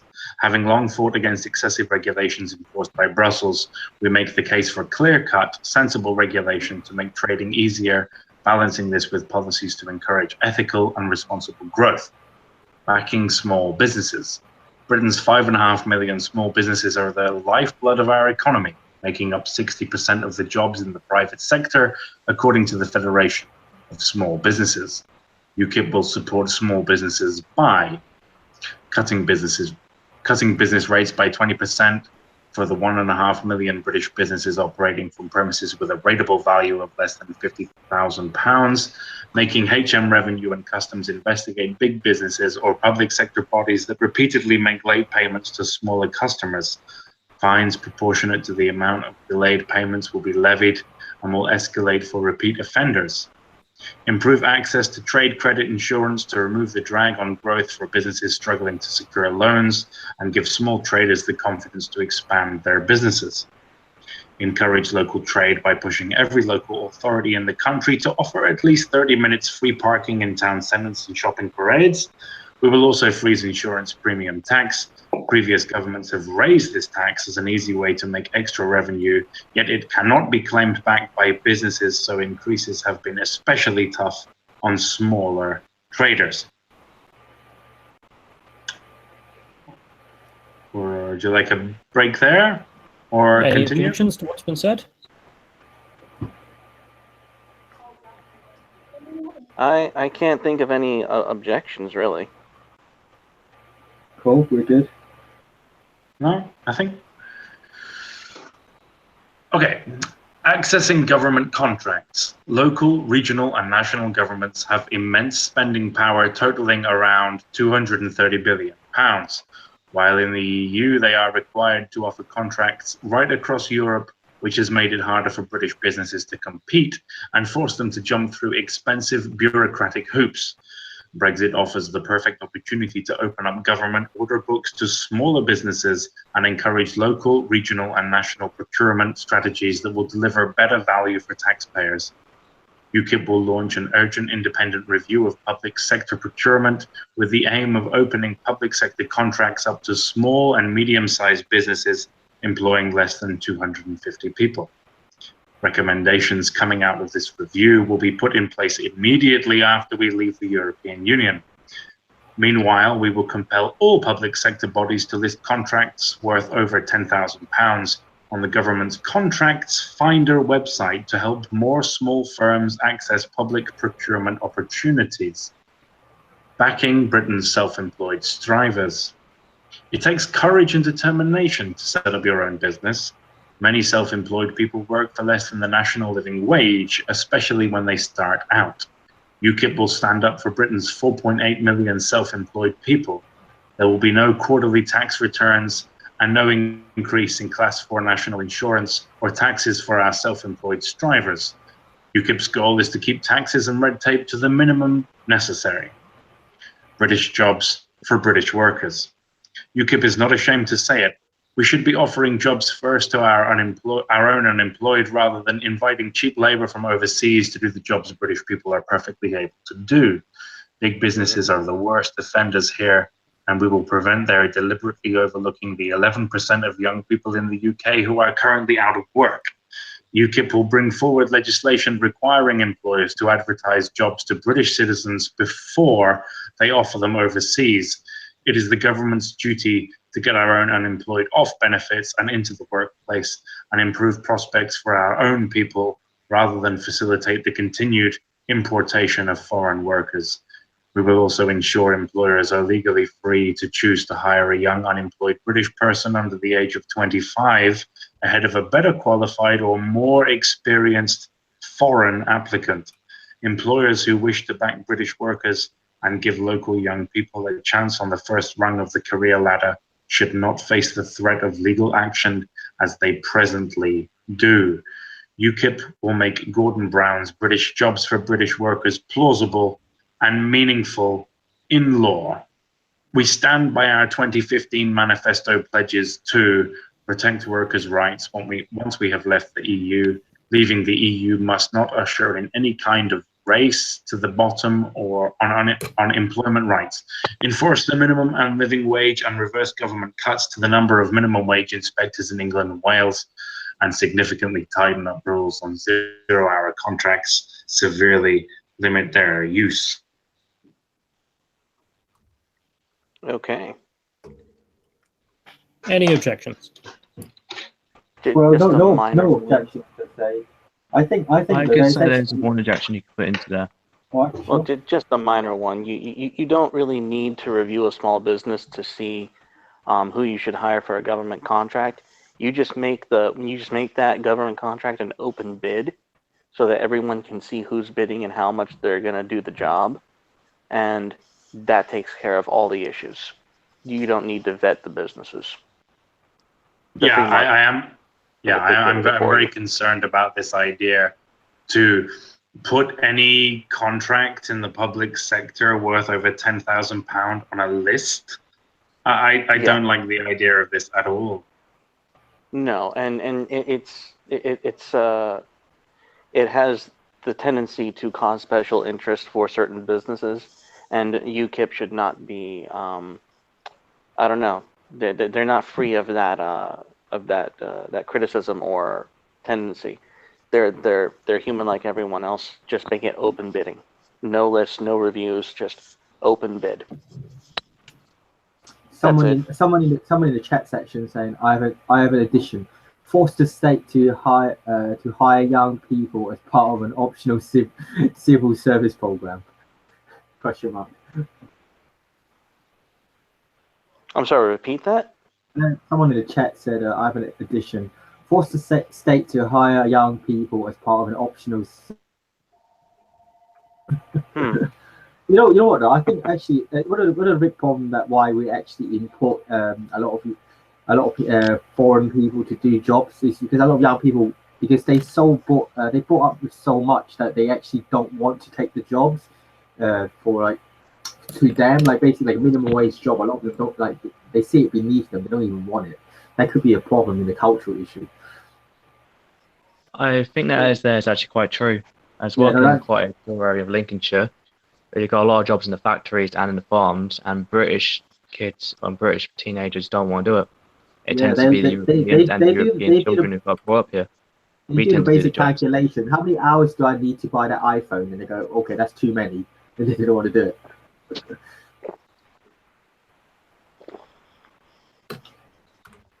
I don't so know. right. There's a part of me that says you gotta make people feel the hurt to understand what it means to survive. So I'm not sympathetic to people saying, "Oh, I don't want the job." The fact is, the job has to be done, and it shouldn't necessarily have to be done by people being imported in. Sometimes you have to take a hit to make people realize that something needs to get done. Yeah, so I know the an alternative also though. If we hire locally, instead of having cheap labour, then obviously the price is going to rise as well. Personally.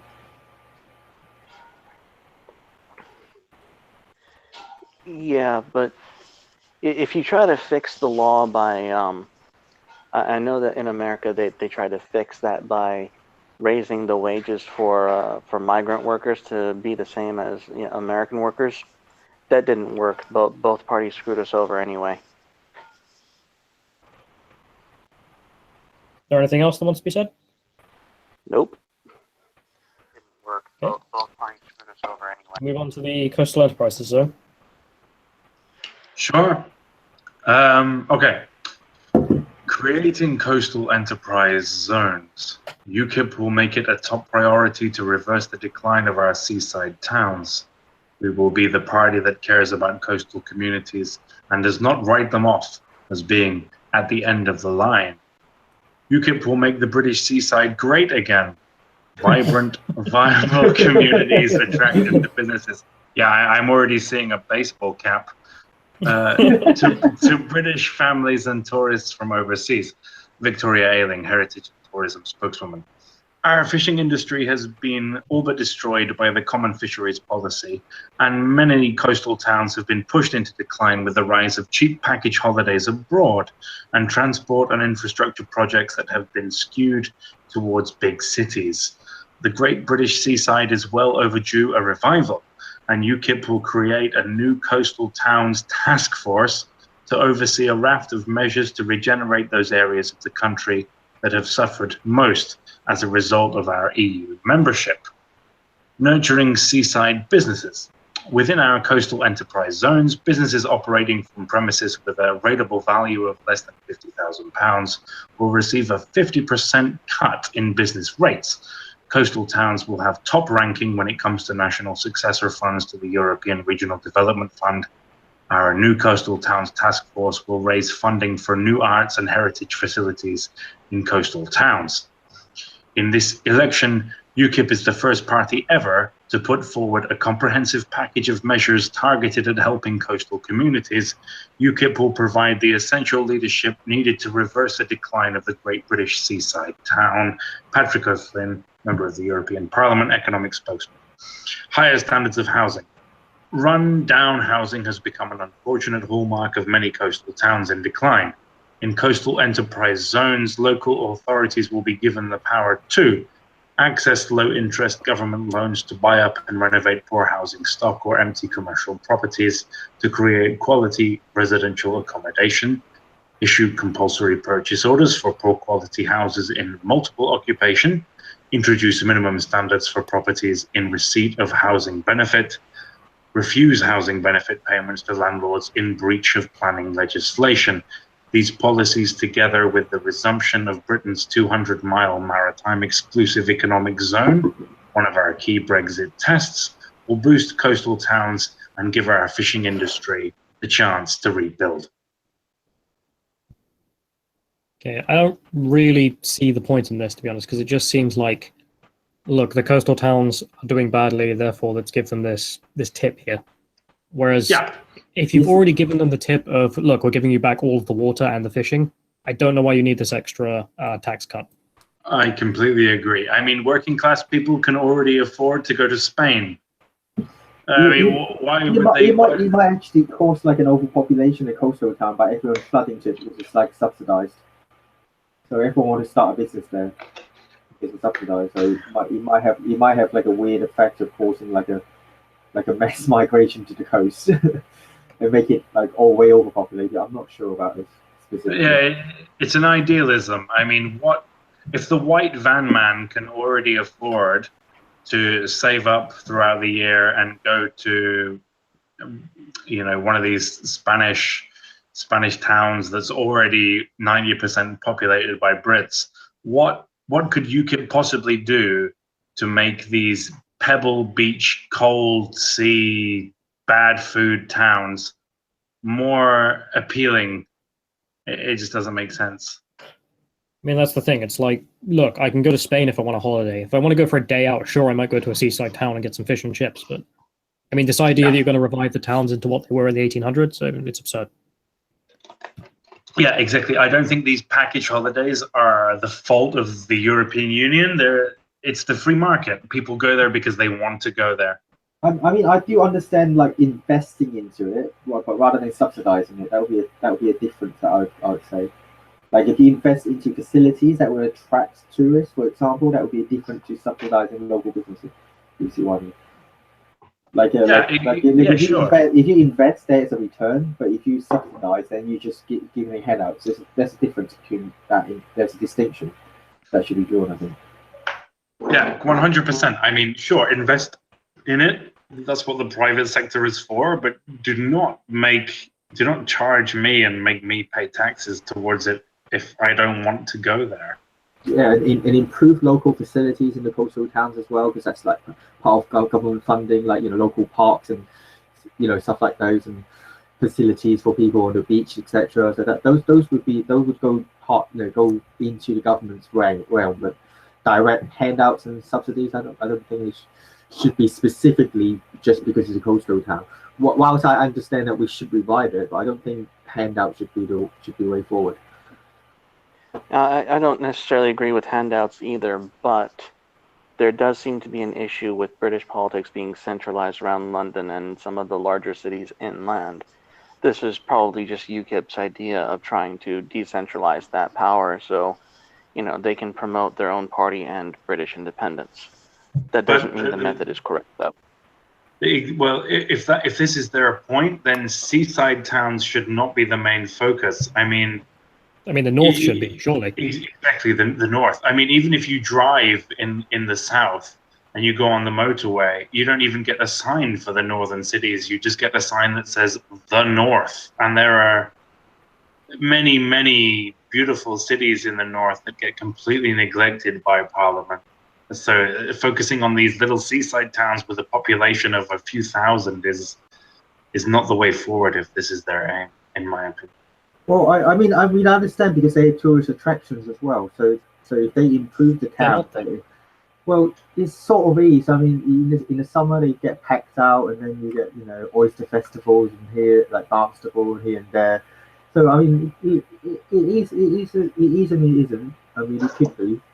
It has a lot of potential. Yeah, I mean, it's a good foundation. If this is the point, if we agree that the point of this policy is to decentralize the power in England, then sure, I'm all for it. But I just don't see these little seaside towns being the mainstay. And I agree with you entirely. I agree with you entirely. But my only point is when we read these policies, we have to understand what the intended effect of the policy is. That's what most people don't see is when we go through economic policy. Oh, we need a list of small businesses. No, you don't, because the effect of that policy will be favoritism.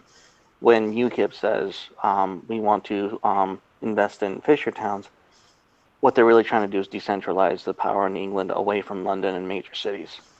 I disagree with their method of doing it, but their heart's in the right place. We need to form a better policy to achieve that same end. Okay, should we move on to housing then? Yep, let's do it. We've got a long way to go, baby. Sure, okay. Well, solving Britain's housing shortage. The UK is suffering a housing shortage that has been 20 years in the making. The waiting list for public and affordable housing stands at 1.2 million alone. UKIP will provide high-quality, affordable homes with security of tenure where they are needed, while boosting jobs. UKIP's housing policy provides a solution to the housing crisis, which requires no direct funding from government and is not constrained by the current skill shortage in the construction industry. It is a radical and visionary plan. Finally, our young people will be able to afford their own homes. Ray Finch, MEP, housing spokesman. Successive governments have failed to meet the housing needs of an increasing population. Of the 140,000 homes due to be built this year, 80,000 will be absorbed by population growth, exacerbated by immigration. So at best, only 60,000 will begin to address the current chronic shortage. Labour, the Conservatives, and other parties in this election will promise to build hundreds of thousands of new homes, but their plans are not credible. There are not enough workers in the traditional construction industry to meet their targets. Planning permission remains slow and difficult to obtain, and developers have no incentive to build more because undersupply boosts their margins and land bank values. UKIP is the only party being realistic about what can be done to increase the housing supply and putting forward a viable solution. A bold policy to roll out high-quality, low-cost factory-built modular FBM homes affordable on the national average wage of £26,000. Locally manufactured factory-built modular homes. Sorry, go ahead.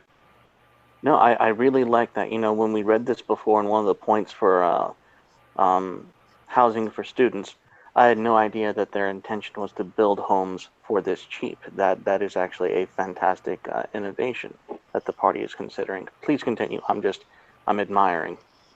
Sure, thank you. Okay, locally manufactured factory-built modular homes. Factory-built homes should not be confused with the prefabs of the past. They are built to last, to high design standards, and are energy efficient with running costs up to 30% less than traditional homes. While conventional construction cannot in the medium term meet the need for low-cost housing, factory-built modular homes can. When we leave the EU, we will regain control of the regional development budget over the £1 billion a year. UKIP will use some of this to boost capacity in the UK-based modular homes manufacturing. We will enable the manufacture of modular homes where jobs are needed, and they will be built where homes are needed.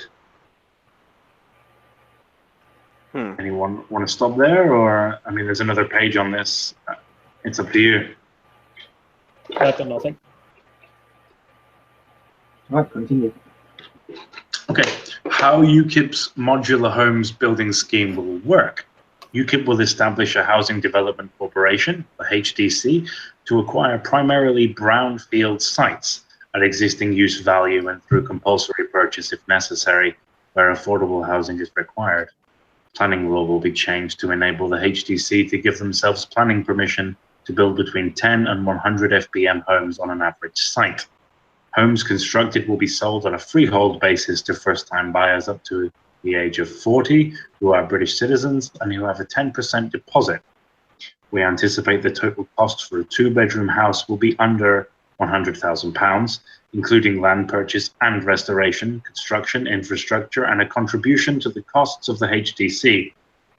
Utilities installation would be covered by a 1% energy bill levy, and stamp duty would not be applied.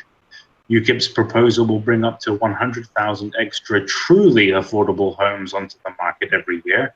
Combined with a traditional home building program, we could build another 1 million homes by 2022. In addition, the FBM model would also make it feasible to deliver substantial numbers of new council houses that have been promised, while traditional methods do not. Restrictions on use and resale. As this scheme is a stepping stone from the rental sector to traditional home ownership to address the current housing crisis, it must not distort the existing property market. So, homes will be for owner occupation, not private rental. Owners will not be able to sell them on the open market, but must sell them back to the HDC at a guaranteed price of cost plus inflation over the period of ownership. Ownership can, however, be retained indefinitely. The housing crisis solved. UKIP's modular home scheme provides high-quality homes with security of tenure where they are needed, a way for the next generation to build up equity and move into the traditional homeowner market, a realistic way of building homes that is not constrained by the current skills shortage in the construction industry. Words and gimmicks from the old political parties will not solve the housing crisis. UKIP's bold plan will. Going over and above. In addition to our FBM Homes program, UKIP will identify long-term dormant land held by central and local governments so it can be released for affordable developments. We will also plough all revenue raised from right-to-buy sales into community housing and change the law to allow mortgages to become inheritable as they are in other countries. A review of housing associations. Housing associations are accountable neither to taxpayers who provide much of their funding nor to their own tenants. A UKIP investigation into the largest 50 housing associations uncovered a catalogue of failures. They are not building as many homes as private developers. The homes they do build cost more to put up, and they are failing to tackle antisocial behavior. Average salaries for chief executives reach 51 times their tenants' rent. One CEO is paid 3 times as much as the prime minister.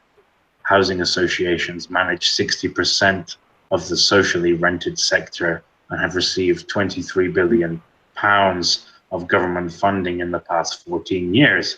But UKIP is not convinced they are benefiting either tenants or the taxpayer. We will launch a review into their operation. Right. So, any comments on this? I quite like to see like how this modular home thing works out, because I think I might have seen like some videos of like something like that before. They look quite interesting, but I don't know how they're going to work out in real life, so to speak. Is this picture we're looking at meant to be modular homes? I think that is the general idea. I do have an issue though. If they're going to say that that it's going to be traditional home ownership, why should they have to sell back to the agency that built them? That does not make any real sense at all. I guess it's to prevent foul play in the marketplace, but at the same time, what you're basically saying is this home belongs to the agency that built it until X period of time, and that's not really ownership. Well, Yeah, it's built for you to live rather than you use it to make any financial gain. So I think they're trying to solve the housing market as people don't have a place to live. So it's for you to live rather than for you to like buy to rent out, for instance, which is quite a bit of a problem. Oh, someone just mentioned forcing people to selling to a company's corporate welfare. Well, it's not. I think it's a government run, so it's not a corporate. It's a government corporation, I suppose. Housing Development Corporation, HCC. Anything else? No, that was my only hang-up. Other than that, it's a brilliant plan for housing. They actually make it affordable. They're not, as we supposed earlier, actually thinking that they would just be handing homes off to young people. No, this is actually a plan to. No, I understand where they're coming from as well, and the limiting that you can't sell it in the open market.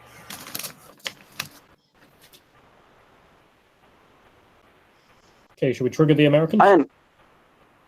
I understand it. I'm just being pessimistic about potential corruption. Right, prepare to be triggered, Frank. Good luck. I am. It's true. Brace for impact. Are we ready to go? Absolutely. Yes, we are. Okay. Defending our National Health Service. The NHS is Britain's best loved public service and one of the benchmarks of our civilized values. UKIP will keep the NHS free at the point of delivery and increase funding by diverting the £11 billion we will save by cutting the foreign aid budget directly into health and social care. Successive Labour, Coalition and Tory governments have overloaded the NHS with red tape and allowed it to be abused as an international rather than a national health service. The NHS is funded by the British people and should be for the British people. A catalogue of failures has left the NHS in crisis. NHS trusts are in deficit to the tune of £2.5 billion. Hospital waiting lists for routine treatment have reached record highs, and tens of thousands of elective operations have been cancelled for non-clinical reasons. In January this year, 23 hospitals could not guarantee patient care or safety. The Royal College of Nursing says we need 24,000 more nurses, and NHS digital estimates there is roughly 1 GP vacancy for every 2 practices. 1,500 doctors leave Britain every year for better pay and more relaxed working conditions in Australia or New Zealand. The NHS desperately needs additional funds. UKIP will provide NHS England with an additional £9 billion a year by 2021/22. An additional £2 billion for social care will fully utilise the savings we'll make from the foreign aid budget. More medical students, doctors, GPs, nurses, and midwives. Despite our national doctor shortage, nearly 800 straight A students are turned away from medical school every year. UKIP will lift the cap on medical school training places from 7,500 to 10,000 and make sure no suitable A-grade students fail to get a place. Provided medical students commit to working within the NHS for at least 10 out of the 15 years after they qualify, we will cover the cost of all their tuition fees. Tackling the GP shortage. Raising the cap on medical school places will help deliver the 10,000 additional GPs the profession needs by 2025. We will also introduce new funding arrangements incentivizing doctors to work in geographical areas most in need. However, GPs are also grappling with heavy workloads and overregulation. We will end appraisal and revalidation work that goes beyond that deemed necessary by the GMC and reduce the burden of data collection and target chasing. UKIP will also fund the cost of streamlined return to practice training and encourage retired GPs or GPs with small children to work part-time or in job share schemes. For doctors who have worked overseas, we will make re-registering with the UK General Medical Council much easier by recognising comparable qualifications, experience and accreditation. Introducing a wider range of healthcare professionals and clinical services into GP surgeries will also make general practice less stressful. We will fund additional support staff such as physician associates, clinical pharmacists and health visitors in GP surgeries, and allow practices to operate a wider range of clinics, including minor surgery where feasible, giving nurses the respect and recognition they deserve. The NHS needs 24,000 more nurses and 3,500 more midwives. Yet again, potential students are being turned away, tens of thousands of them every year. UKIP will increase the number of nurse training placements, reinstate funding for bursaries to cover nursing, midwifery, and allied health professions tuition and accommodation costs, and cover the cost of retraining for nurses who have taken career breaks. We will discontinue the 1% pay increase cap for frontline NHS workers earning less than £35,000, Band 6, relieving pressure on A&E departments. UKIP will train more emergency medicine consultants and improve their working conditions. Emergency medicine consultants cannot be expected to work unreasonably extended shifts, repeated unsocial hours, excessive numbers of weekends, or be regularly forced to cancel leave. Every part of the health sector has a role to play in reducing A&E traffic by improving access to and facilities in GP surgeries, keeping minor injury units open, and sustaining funding levels for local chemists. We can start to address the A&E crisis. Labour and the Tories have failed the NHS with 9 arduous top-down reorganisations since 1973 and a relentless cuts and privatisation agenda. UKIP will fund the NHS to the tune of an additional £11 billion a year by 2021/22, address the most pressing challenges within our healthcare system, and fully integrate the NHS and social care, says Suzanne Evans, UKIP NHS champion. And there is yet another page on this. Does anyone have anything to say so far? That sounds awful.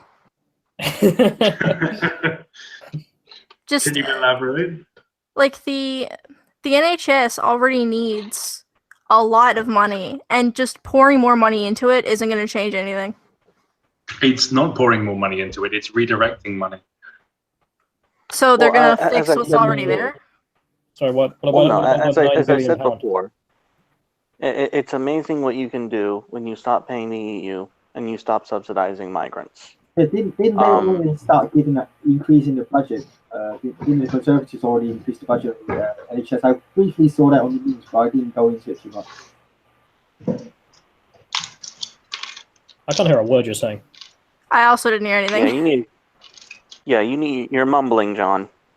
Oh, sorry. I said, can you hear me better now? Yes, much better. I said, I think I read on the news that the Conservative, the government's already increasing the budget for the NHS recently, like yesterday or something, or the day before. Could you find out how much for us real quick? Very briefly. Because there was a meme that was going around that saying, you remember the Brexit bus that said 350 million for the NHS from Brexit. So people were saying, oh, now who's fulfilled the promise? So you must. Let me see if I can quickly Google something. And I'm not saying that's like, oh, UKIP's bust because it has that one kind of policy. I think UKIP's. I'm for UKIP. Oh, I mean, if I was British. But I don't like what they want to do with healthcare, from what I've heard. But yeah, I mean, it's definitely a party you should go for if they're gonna deal with Brexit, because apparently the two main parties don't want to do it. Yeah, they're just flopping around at the moment, and it's increasingly looking like it's not going to be a proper Brexit. It's going to be some hybrid deal. But anyway, I found out it's a 20.5 billion increased budget a year for the NHS. Ooh. Yeah, 24.5 billion. Okay, yeah, that's blown the fuck out of this then. Yeah. Well, how much are they? Is this one saying they're increasing it biannually? 9 billion and then 2 billion extra on social care. Yeah. So the Tories already doing 20.5 by the budget to be raised by 2023. So it's going to progressively increase, I think, rather than a single whack. So you have 20 billion. Okay. Well. All right. So moving on to the next section. Yeah. Sure. Okay. Removing barriers between the NHS and social care.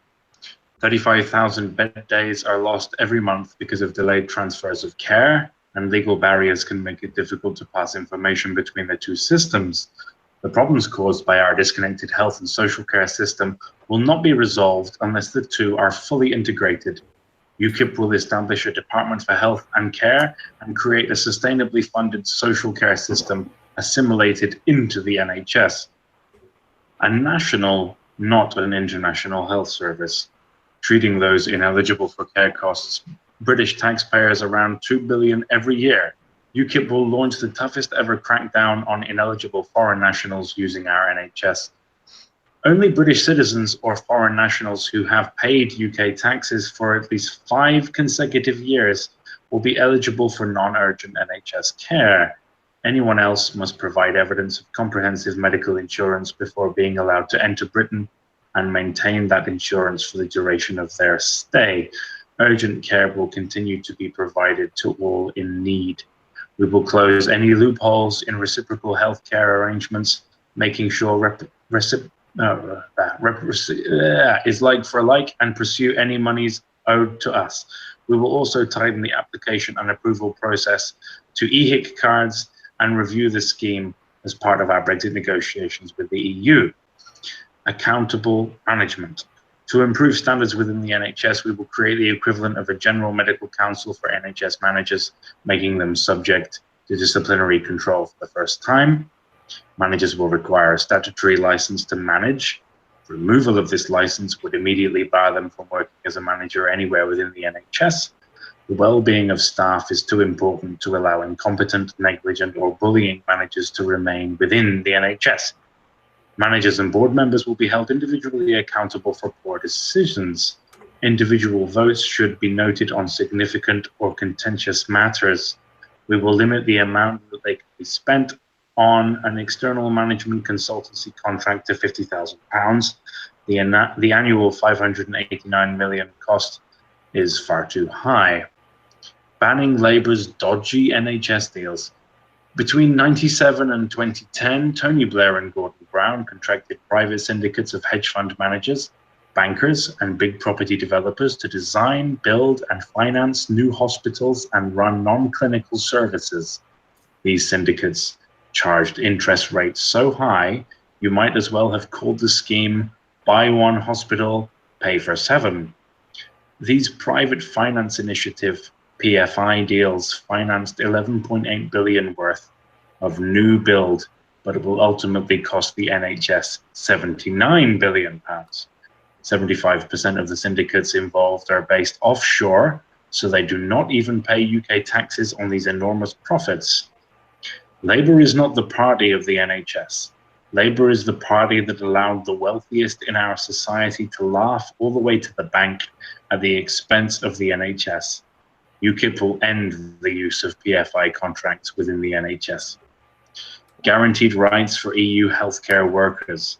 Some 167,000 EU nationals work in the health and social care.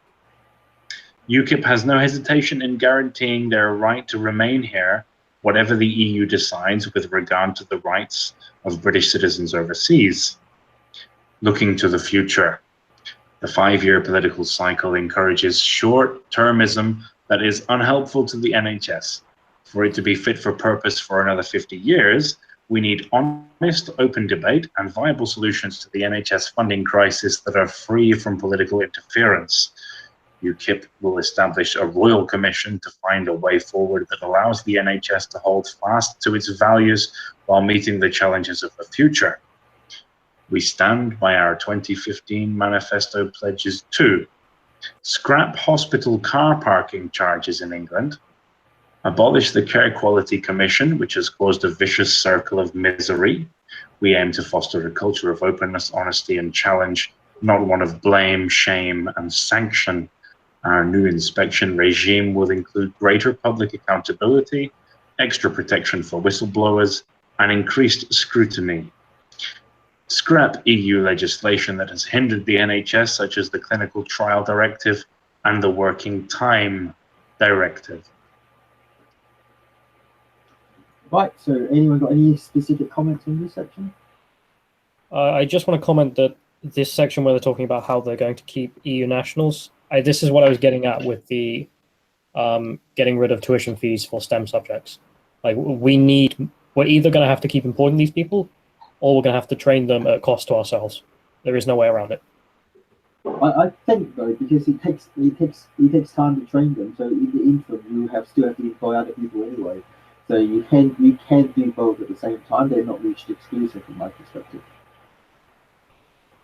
No, but didn't they get around this with the? I'll try to find it. Something about if you do agree to this, you have to stay for a time period of up to so many years.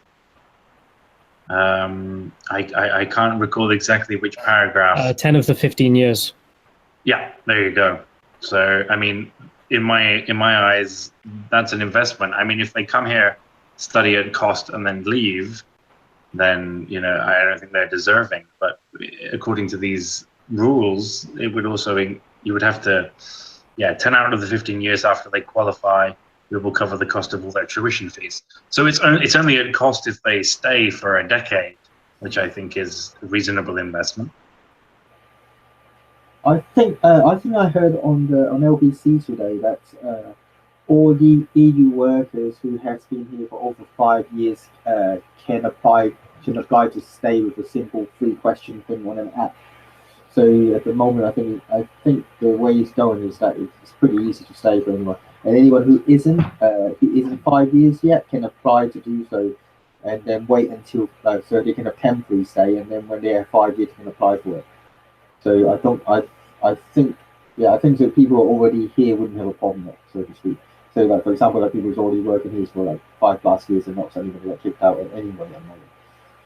But because obviously this manifesto is for the election, so obviously they didn't win, and the Tories are stealing. So that point is kind of redundant at this point, because it's the Tories that's taking us out of the EU.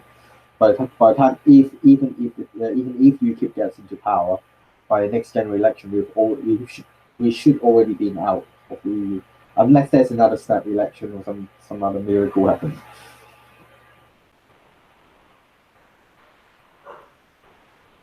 Any other comments? If not, then we move on to the mental health crisis. Okay. Britain's challenging mental health crisis. The 2012 Health and Social Care Act gave mental health the same priority as physical health, but only in principle. UKIP will put mental well-being on the same footing as physical health care in terms of both access to treatment and funding. Anyone who has suffered themselves or seen a loved one deteriorate before their eyes because of a mental health problem will understand just how important it is to invest in quality psychological services and get this issue higher up the political agenda, says Susan Evans, NHS champion. Unresolved mental health and addiction issues lie at the heart of some of our greatest social challenges: crime, homelessness, family breakdown, unemployment, and more. Every year, some 150 million GP consultations and up to 40% of A&E attendances are linked to mental health issues and drug or alcohol abuse. Yet there are insufficient resources for doctors to refer patients to specialist care. UKIP will increase planned spending on mental health services by at least £500 million every year. This sum could fund 6,000 clinical psychologists to see 500,000 more adults and young people every year. UKIP's mental health priorities will be cutting waiting times. The current target of 18 weeks between referral and first appointment is far too long. 28 days should be the maximum. Closing the gaps between child and adult and physical and mental care services. There should be a smooth transition between these sectors, with professionals sharing best practice and having a central point of communication. Getting funding to the right place. National funding earmarked for mental health services is often being diverted to other NHS services. This must stop. Young people crying out for help. The British Association for Counselling and Psychotherapy says 80,000 children and young people in the UK are clinically depressed. Around 3 children in every class have a diagnosable mental health condition, and 1 in 12 will self-harm. Figures from the Office for National Statistics are tragic. More than 4 suicides of young people take place every week. Mental health problems start before age 14 in half of all cases, so UKIP will integrate mental health training into the teacher training syllabus and develop a national school-based counselling strategy for England on a par with Wales and Northern Ireland. Specialist counselling services will be available in all secondary schools. Looking out for those at risk must become everyone's responsibility. If a child or teacher saw someone in pain, they would help. Mental health problems also have clear symptoms. UKIP's policies mean professionals will always be on hand to assist. Education and well-being. Education should focus on personal well-being, practical coping skills, and developing positive social relationships, as well as academic performance. In stressing the latter, we have piled stress on our children. Our education system needs to be more balanced, so UKIP will introduce emotional health and well-being into the Ofsted inspection framework. Letting children know they are not alone. Those who have recovered from their problems are often best placed to help others facing similar challenges. UKIP will encourage schools to invite specialist support organizations into school. Letting our children know what resources are available to them may be life-changing. Challenging media stereotypes. Elsewhere in this manifesto, we condemn alien practices that oppress women, but we are not blind to our own failings. the lad culture, which treats young women as sex objects, and the red circle of shame in celebrity magazines that hold women to unattainable levels of physical perfection are just two examples. Boys, too, are increasingly developing eating disorders and body image issues. UKIP will review advertising, broadcast, and editorial codes, seeking commitments that editorial coverage and advertising campaigns will treat men and women with dignity and promote healthy body images. Cyberbullying.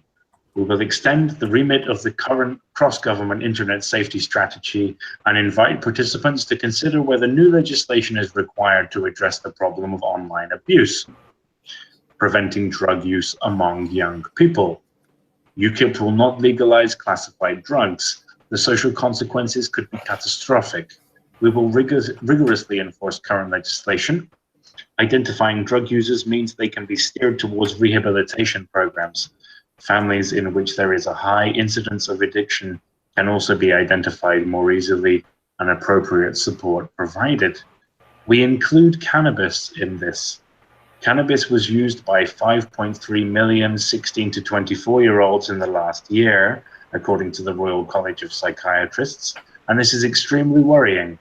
Teenage cannabis users are 5 times more likely to develop depression and anxiety, and those who use cannabis at around 15 and above have an above average risk of developing schizophrenia or bipolar disorder. That risk is increased in those with a generic vulnerability. Cannabis can cause lasting psychotic illness. UKIP will ensure this message is emphasized by social workers, teachers, doctors, and magistrates. And just to finish, mental health support for armed forces personnel and veterans. Over 5,000 service personnel were diagnosed with a mental health problem in 2014, but even this shocking statistic may hide a wider problem. The charity Combat Stress says 40% of serving personnel with symptoms do not seek help from the specialist defense mental health services because of general stigma. This trend continues after discharge.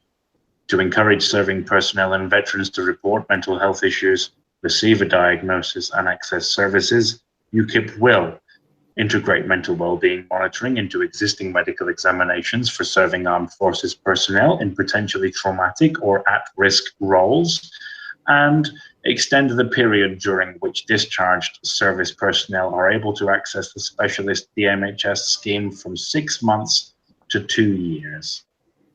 We stand by our 2015 Manifesto pledges to offer swift access to vital mental health services for patients diagnosed with debilitating long-term conditions and terminal illnesses, provide direct access to specialist mental health treatment for all pregnant women and mothers of children under 12 months of age, address and treat the strong link between addiction and mental illness, and end the postcode lottery for psychiatric liaison services in acute hospitals and A&E departments. Okay, so Right.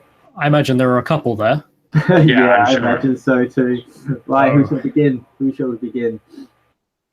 I'm assuming I'm not the only one who thinks the challenging media stereotypes is a bit odd. Yeah, that can be that doesn't go to trash. That's echoing the leftist talking.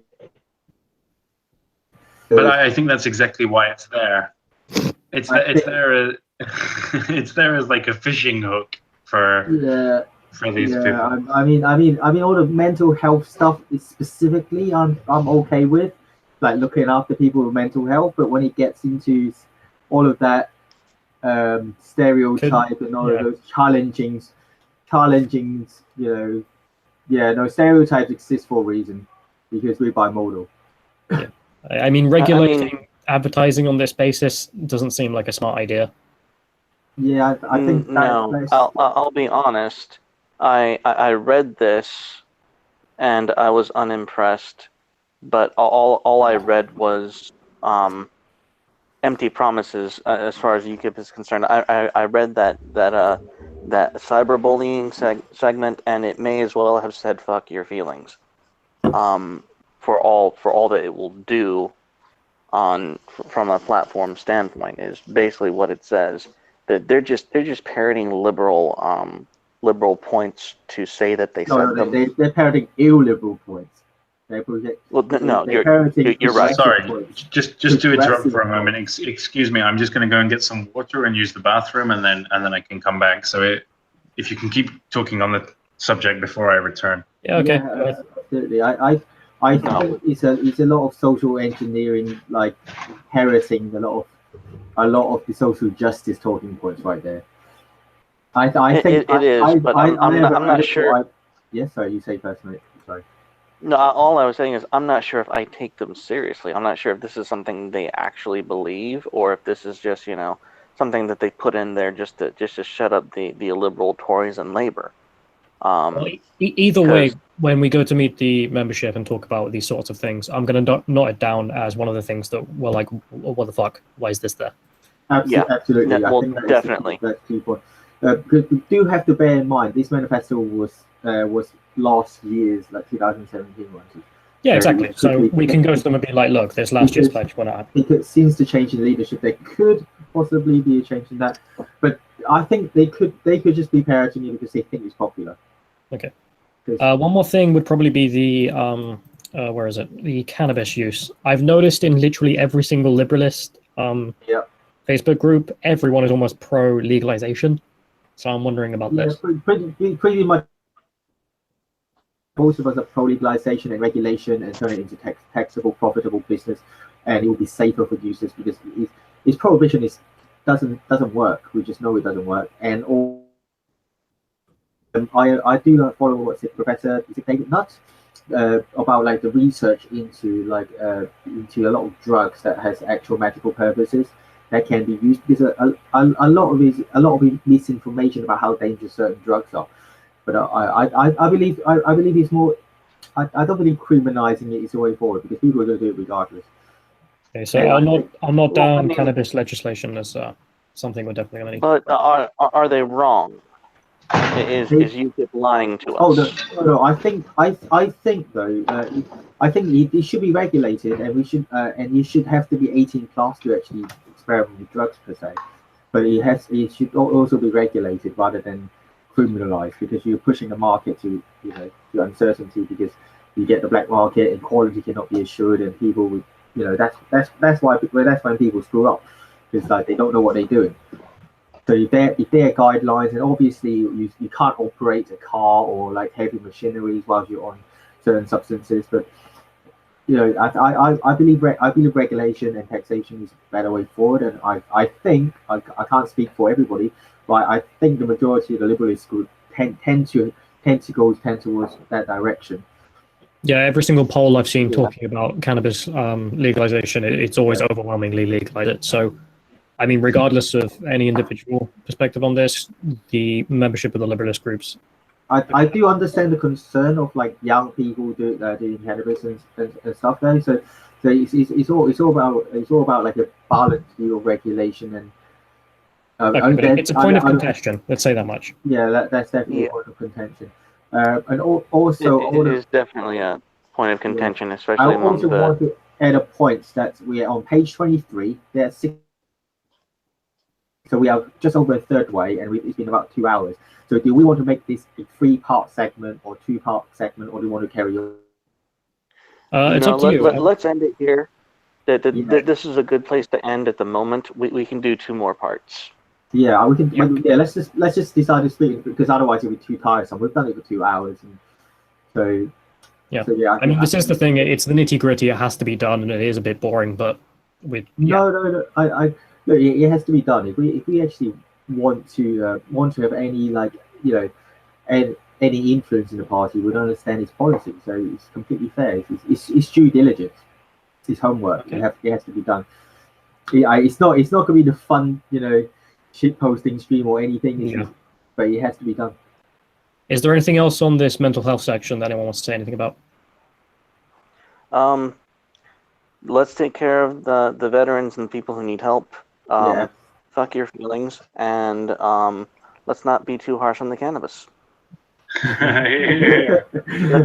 That's it. That's all there is. Yeah, and the cyberbullying thing. Yeah. Okay. I think. I was watching a comedian. They said there's not enough bullying.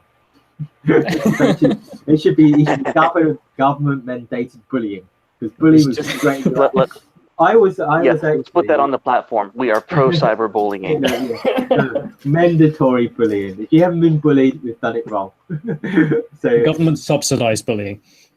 no, because I was watching a Joe Rogan podcast with George St. Pierre, and he was like a middle.